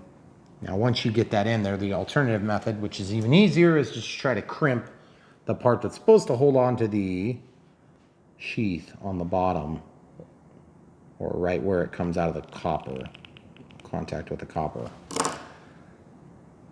So it's holding on now. It's not good. That's not the correct way of doing it, but it will probably work for what we need. And if it doesn't, I have a backup plan, or I wouldn't have done that. I just don't want to have to go to the backup plan because it's more of a pain even still. Okay, so just get in there, you little turd. Seeing that little wire is sticking out, and I hate that. That's just not the way I do things typically. Okay, so now that I have that possibly capable, now I need to try very carefully to plug this in, and I'm going to be not unplugging this one again, okay? So I'm just going to like, this is going to be just held tight basically. Okay, so no more screwing around with it because I just need it to hold on so I can get this done. So I'm going to put a zip tie around it. Like I said, this is just a setup device. It's just a setup tool, so it's not like we're going to be using this in flight. You can, but you don't have to. And I don't really want the weight on this plane. Right. So if we can do it without, that's even better. And that's what we're going to do. So you're probably wondering, what am I using this zip tie for? I'll show you in a second. The zip tie is going to basically keep pressure off of this connection that's really crappy that I just put in there. And so that's going to give us the ability to hopefully be able to get this programmed as we were trying to do.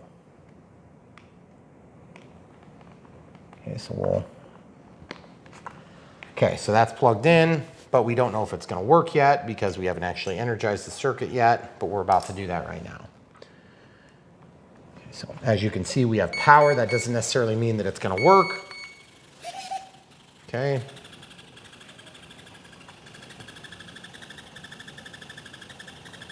Okay, so we've installed the software on our computer, so we're going to go to that next. There's this little adapter here, and this is going to basically act as our intermediary. That was cool. There was this flash of light there. Okay, so now we need to go into the computer and do some different setups. So let's do that. Now I have the receiver with me. I have this cable with me, and we're going to very carefully get transition and come right back. Okay, so we're going to plug this into our USB port, and then Windows is probably going to try to like do a million different things.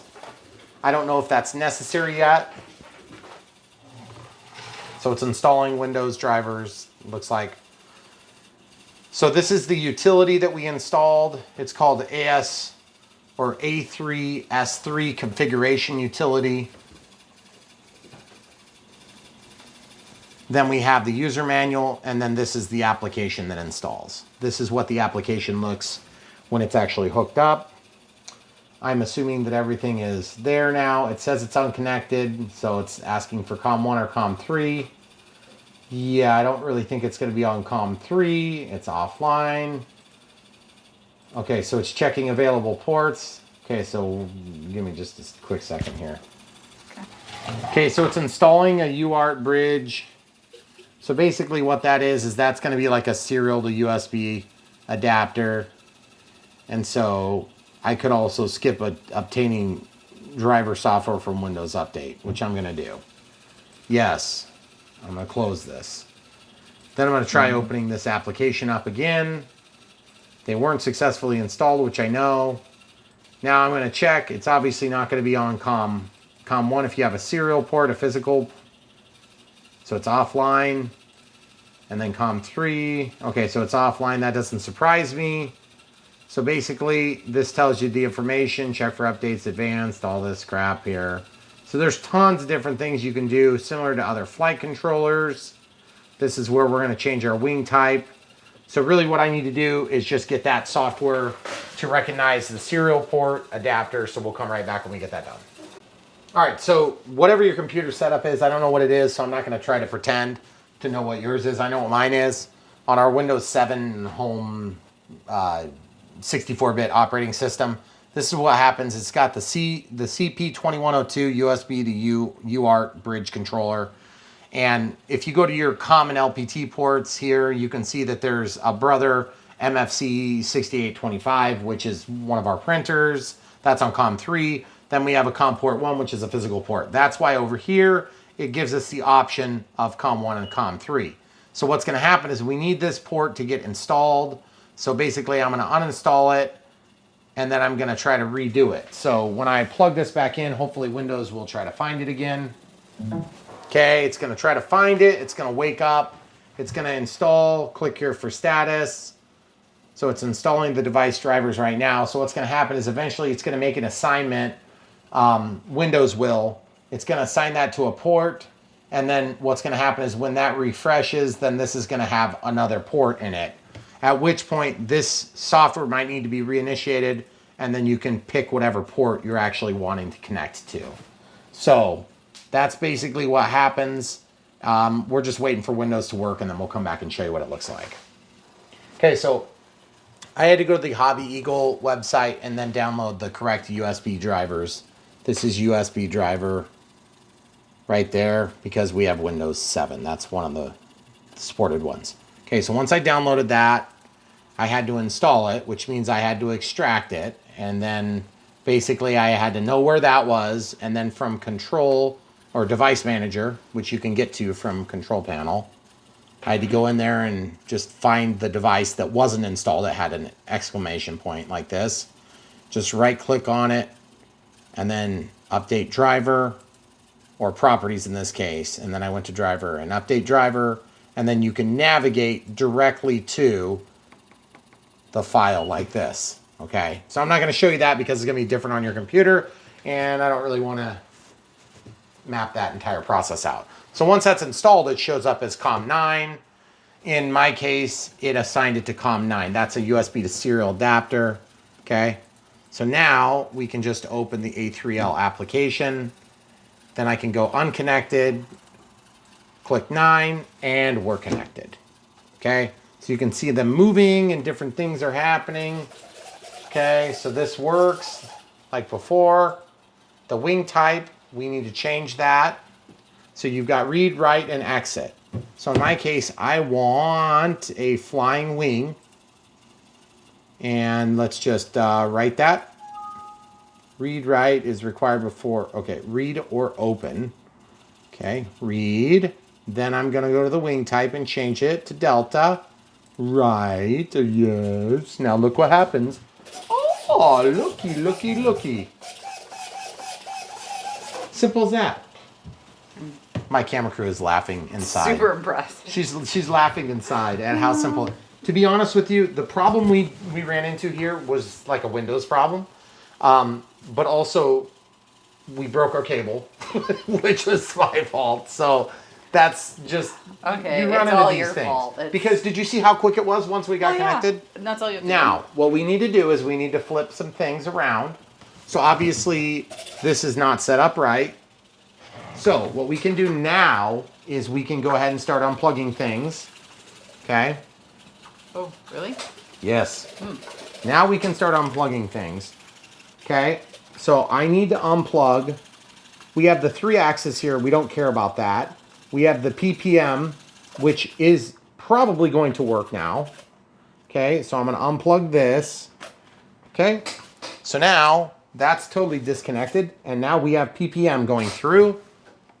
And you'll notice nothing is happening. That's because we more than likely have to activate that. There's also another couple of plugs here that we want. That says gain for master gain, and then A2 and E2 do things as well. And then we have another spot we want to hook up to. So let's go to mounting orientation 2. We need to get that correct. Which one is correct? Why don't you come over to this side and you can kind of see if that works for you. So the wing or the orientation type is going to be face up sockets pointing toward. So that is correct. So that's already correct. Okay. So it already knows the orientation. The gyro and gain I don't want to mess with yet. The radio. This is where you could see if things were working. Okay. So there's a mode somewhere, but I don't have that hooked up. Channel 5. Whoa. Oh, look. No, that's just flashing. Okay, so that's not right yet. Then we have servo. Okay, so look at this. That's our absolute positions for pitch, roll, and yaw. So you can see it's relative to reality, which is pretty cool. And then sensor, okay, so you can see a chart of sensor movement, which is pretty cool. Of course, totally useless to me. And what I need to do is I need to figure out how to hook up these ones. So for that, I have to go into the manual, okay? So the manual is going to tell you all sorts of different things, the gyro settings, all these things. So basically, I already have pass-through function for A2. That's a second aileron and a second elevator. Okay, we don't care about that stuff. These are the basic steps. We tried printing it, but I'm like, why am I printing this? It's right here on the screen. So really at this point, what I want to do is I want to make sure that it knows that we're using that PPM. So I have to search for that real quick. Radio PPM, okay? Right. Yes. Haha. Now look. Now it knows the positions of all my channels. You see that? This is throttle hold, so I'm going to be careful. See? There's your modes. Now look. Everything is turning on and off as expected, except we just haven't, we decidedly haven't done something right because it's not actually moving the control surfaces when I move my controls. Even though the radio now knows about the absolute position of my sticks. Now, throttle hold is on. I'm going to hold this up and just look. Yeah, see, throttle's not being passed through at all. Okay? Also, this one's working.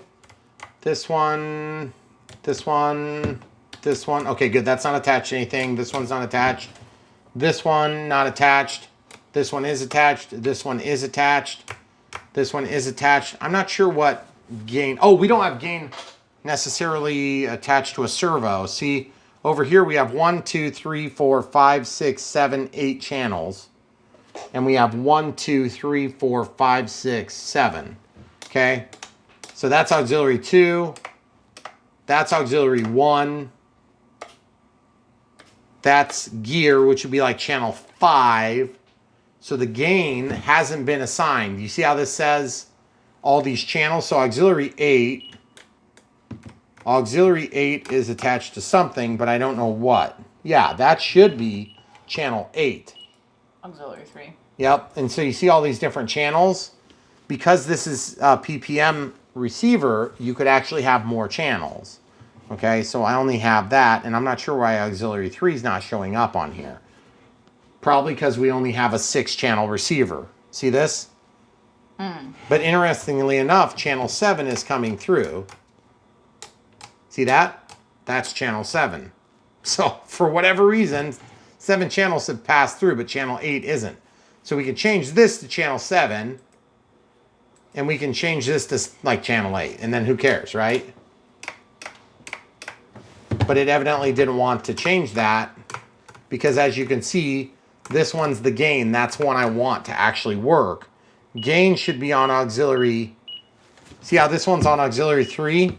I want that to be on a different channel, okay? So it looks like gain is on channel 7. Channel 7 was passing through for us, so I'm going to click this, go down to system setup, disconnect RF, scroll down to channel assign. See how it says knob for auxiliary 3? I'm going to change gear to the knob, okay? Then I'm going to walk out. Okay, everything's hunky-dory. Moved. So that's the mode. So that's on channel 5. So really, we probably want that one to stay the same.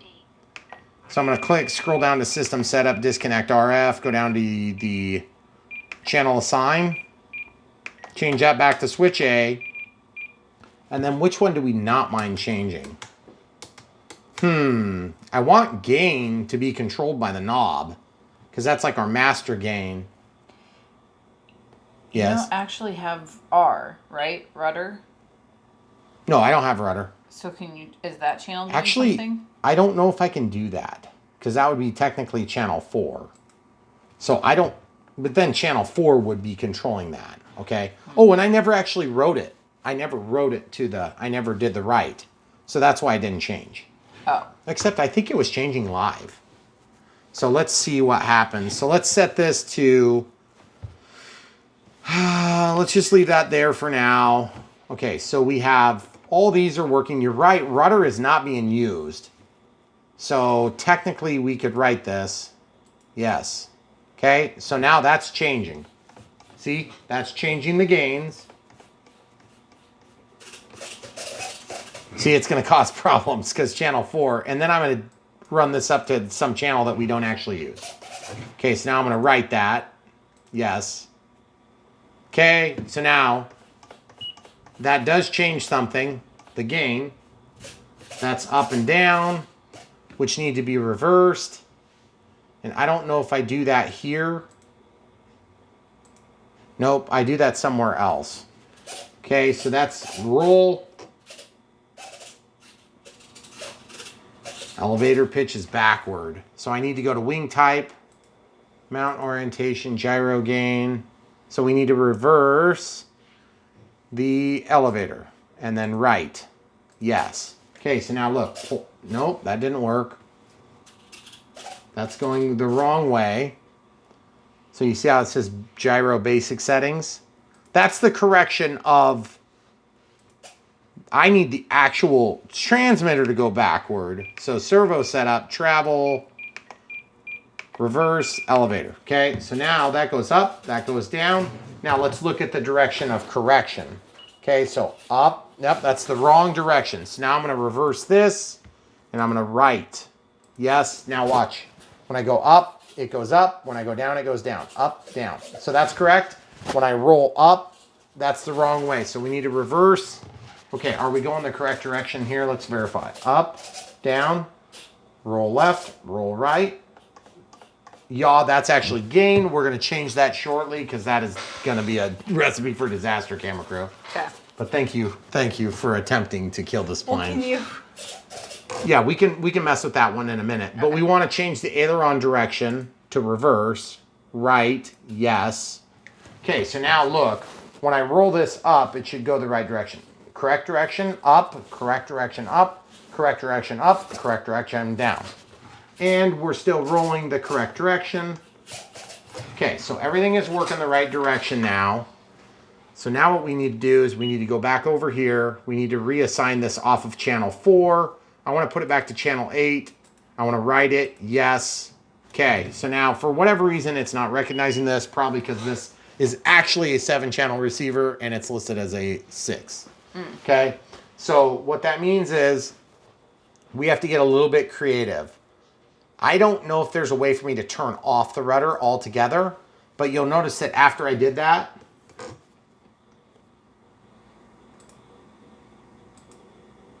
I'm noticing that it's not It's not really doing anything.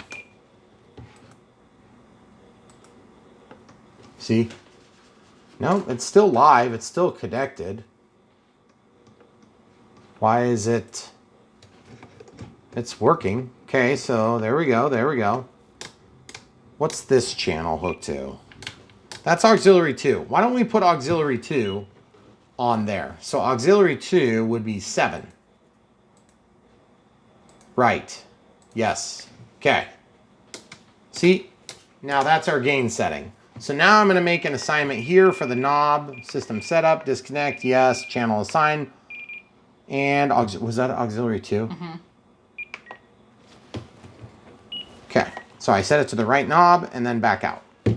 So now we have our gains here. So gain all the way down, all the way up, all the way down, all the way up, all the way down, all the way up. Different mode. I don't know what the mode does, but it's doing something, okay? So now we don't need elevator 2. We don't care. It's not going to make any difference because there isn't a second elevator. And we really don't care about that either. So I would say whatever that's doing. That's turning the stabilizer like on and off? It's possible. Nope, it's still working. It's going between 2 different modes. I just don't know what the mode differences are. Because look at the throw there compared to the throw there. Mm-hmm. It's like a high rate, low rate. See that? Trainer. Mm-hmm. This is trainer mode. This is normal mode. Okay, so I want to flip the direction of this. Now I can either flip it here.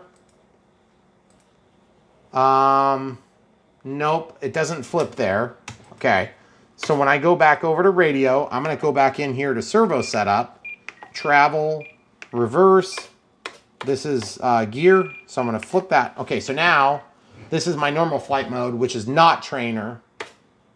Okay, see how it's changing things?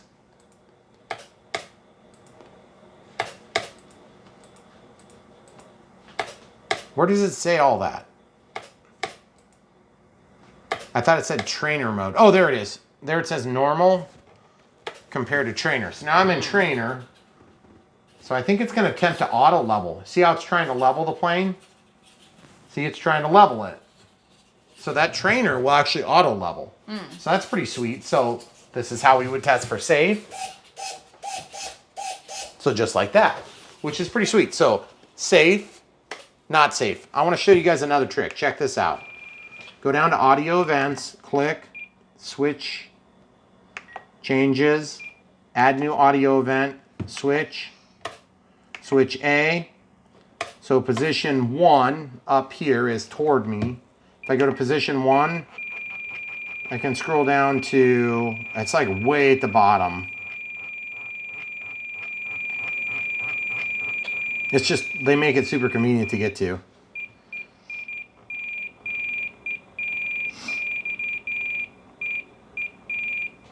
It says it down here. Stability mode. Self-level. And then I can just do, it's like all the way down here. It says like stabilized. Why is that not alphabetical? I do not know. Or searchable? Maybe it is searchable.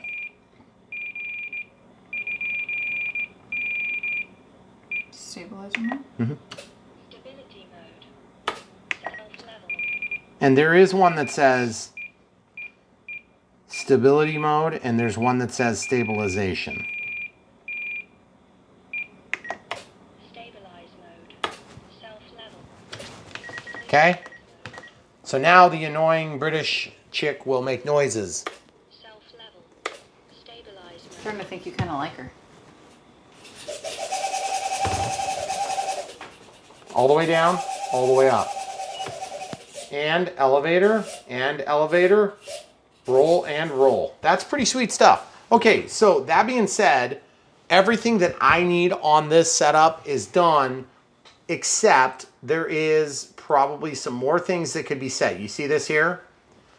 This is position, okay, position 1 and position 3, okay? See how it says trainer, anti-lock, auto level, auto hover. So really, I could have another position that would be, what's anti-lock? Trainer allows you to control the tilt angle of the plane on the corresponding axis. The Mach tilt angle. Oh, okay, so I don't want that. Screw that. I want auto level. Self-level. Stabilize mode. See how it says auto level? Stabilize. Okay, so now auto level is going to legitimately... Oh, I haven't downloaded it. Oh, right. Remember, you have to write every time you make a change. Okay, so that's normal. Then auto level is going to bring it to level. I don't want to limit bank angles. So you see there's no change in the maximum throw between those two modes. Whereas if I do auto level, you could do auto hover too. But like trainer is going to limit Your bank angles. your bank angles. See? That's all the way. Stabilize mode. Oh, I have to write it.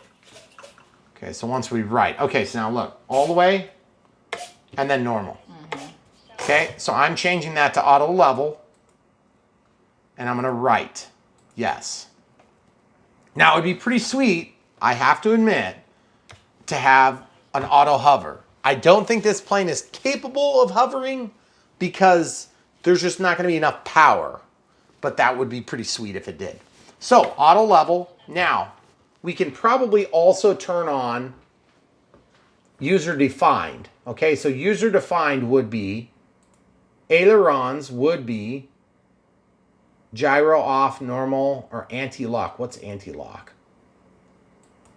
I don't know. Normal, gyro off. Okay, so I'm going to just do auto level. I would like it to be auto level and trainer possibly.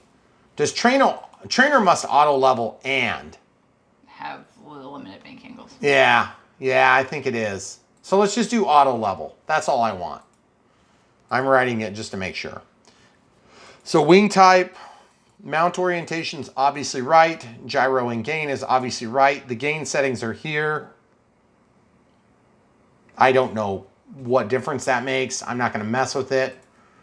Radio, of course, you can see we're doing everything right there that we can tell. And by the way, we're doing that through one cable. 1, 3, just like a standard pass-through male to male or female to female cable. We also have our capacitor in there. So everything should be set. Now we can just set everything in there. Now there's also this, which is going to give you your actual pulse width modulation. This is in microseconds. Okay. So it shows the absolute positions of everything. And servo trimming, travel limiting. You can limit the travel. Like if that's too much, you can limit that. And right now it's set to 130%. Okay. The sensors, advanced. I think really the only thing I don't like is the gyro gain right now is set to where it never drops to 0. And I don't know if there's a way to change that. But I would say for like right now, that's nothing. That's full. The key is on the bottom of the throw, you want to make sure you can basically turn it all the way off at some point. And I could set another switch for that. Let's look at this again. So there's mode and there's gain. Okay, so this is gain as we've discussed, and then this is mode. I could also switch this to another channel. So like I could have this be 3 positions where we have stabilization off in the middle. So stabilizer on, stabilizer off, auto level. I can do that instead of just a 2-position switch like this. Self-level. Stabilize mode. You see what I'm saying? Mm-hmm. So that might be a good way to just kind of like save the plane. The problem is that's a deviation from my normal control technique, and so I'm sort of reluctant to even do that. Mm-hmm. So we're not going to do that.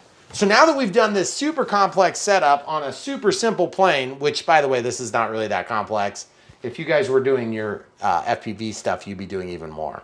But for now, I just want to make sure that I have means to get out of trouble on my maiden, because this thing is going to fly crazy. I can just tell from the way it's designed. So now the other thing too is we've got our dual rates and expo here. And yes, that dual rate in Expo is still going to have an impact on the way that this plane performs. So you look at the elevator, it's up, now it's up more, okay? Now, if I'm halfway, it's up more, it's up less, it's up even less. You see that? So that means that our dual rates in Expo on the radio side are working. That's not going to impact our gain, which is important, and it's not going to impact our mode. So it really doesn't matter, okay? Some stabilizers really are picky about that. They want you to do all that stuff here. Here's the catch. Here's my catch. The only reason I get away with that is because I do the exact same settings for the aileron as I do for the elevator. So basically what that means is that when I set up my Expo is set up for a channel, a standard channel. But then it's being mixed over here. So I'm not 100% sure it's going to work the way I'd like it to work.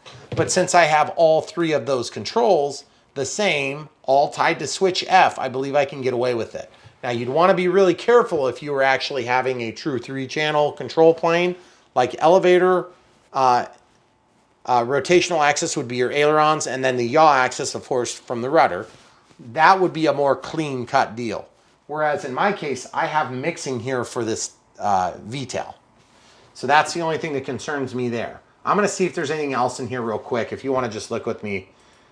So without further ado, we basically have Expo, we have auto leveling, we have stabilized mode, we have throttle cut, we have all the control channels. I think this thing is ready to rock and roll. So the only thing left in this case is to basically unplug it from the computer. And once you're unplugged from the computer, you can unplug. You don't have to use this thing, so we'll just lay that aside for now. And then we're going to verify everything, reboot, and then verify one more time. And then I'll basically stick this in there with some double-sided tape. Okay, so clear the timer. I'm going to power down the transmitter. This is a lot of steps, guys. I get it.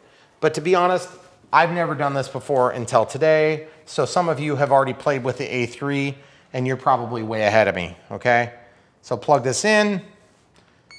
Let it initiate. Once the flashing stops, the dance is done, we're good to go. So now we have up is up, all the way up on the gain, up, down, roll, roll, okay?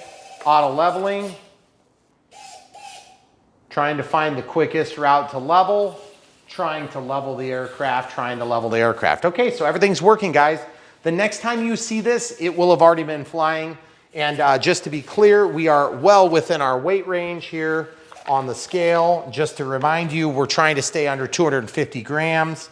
And I think we're gonna have one more piece of double-sided tape, but we're at 205 grams. That's well within range, guys. This is super cool. We really hope you enjoyed this build. It's really in the weeds on this one. But guys, this thing is really cool, and I think it's a fun one. I can't wait to see it fly. I know you guys have already seen it, so you got that advantage over us.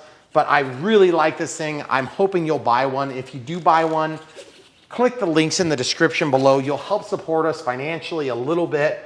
And then the other thing too, of course, we'll link to the NX8. We've been learning a lot about this on this process. We'll link to the A3 Super 3. There is a Pro that doesn't require PC connection and an A3L that doesn't require PC connection as well. And then we'll link to the receiver we used, which is the iRange X. It's an ultralight 6-channel, actually technically 7-channel DSM-X that happens to have a PPM output, which really made this work pretty smooth, if you call that smooth.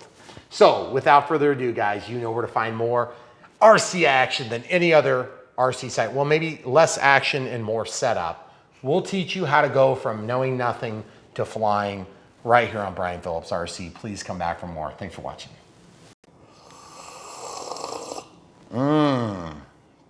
That was good. Well, it's a little brighter. That, by the way, is why you don't put your prop on before. We did some setup after our video ended last night because we had important things to do getting pizza. Yes. Before it was after midnight. I wanted to show you guys some things. Okay, first of all, we have everything set up. All right, so everything is set. Roll left, roll right, elevator up, elevator down. self-level, Stabilize mode. stabilize mode. Okay, so everything is set up there. I'm gonna show you in flight configuration. The CG is marked with a little raised bump. I'll show you that in just a second. Okay, so I would say that we're just ever so slightly, we could go just a hair forward. But look at that beautiful cabinet. I really am happy with the way that it turned out inside. We've got the diversity antennas going this way and then that way on the receiver.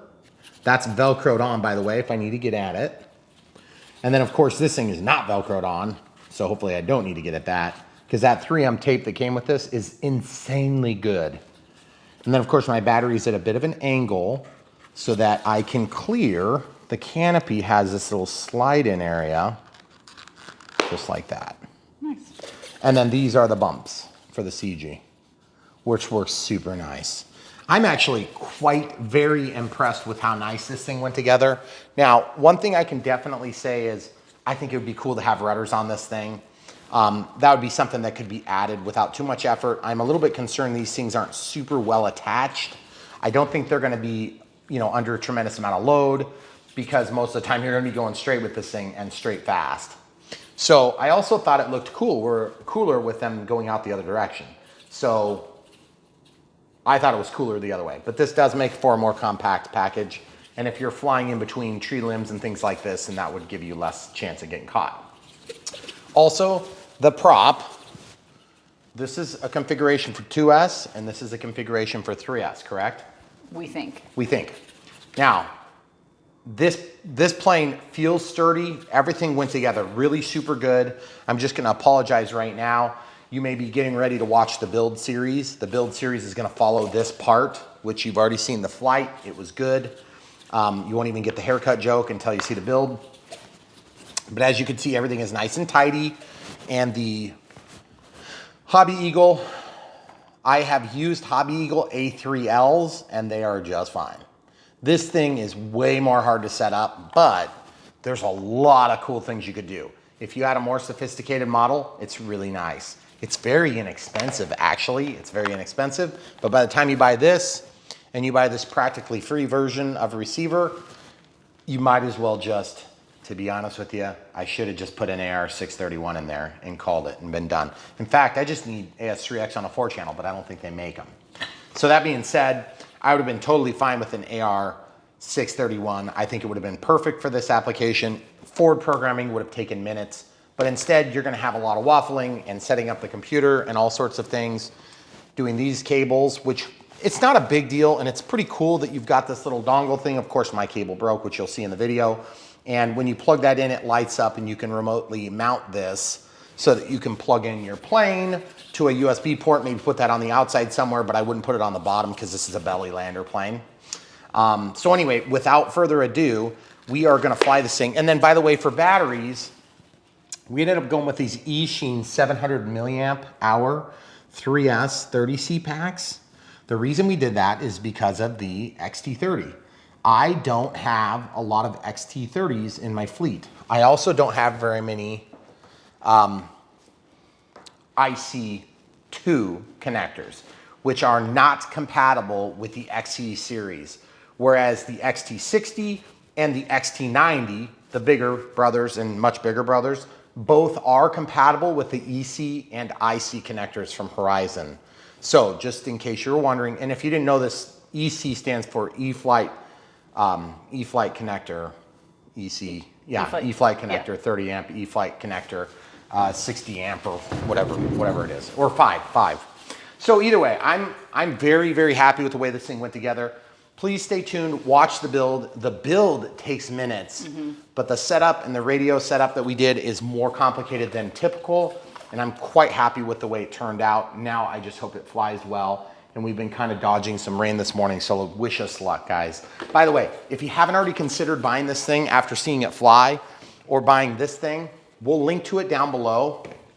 Obviously, support the people to support us. That really helps support us as well. We'll link to what we used, but I'm gonna also link to the AR631 and AR637, okay? That may be down below, but we'll link to the stuff that's right here in this package deal. And we just really think this is a cool package because it's so small. It's sub 250, so you don't need any special regulations. You can just go fly this. And I mean, obviously, don't make people mad, because making people mad is how we end up getting regulations that annoy us all. So just, that's the number one thing you can do. If you want to keep people from annoying us with annoying, stupid rules, then try not to be annoying to the people around you, which is kind of a double-edged sword. I get it. It's not fair. It's not the way it should be. We're in a free country, America. But, well, maybe you're not in America, but if you're in America with me, we shouldn't even be having this conversation. But that being said, regulators going to regulate, and we're going to do what we do.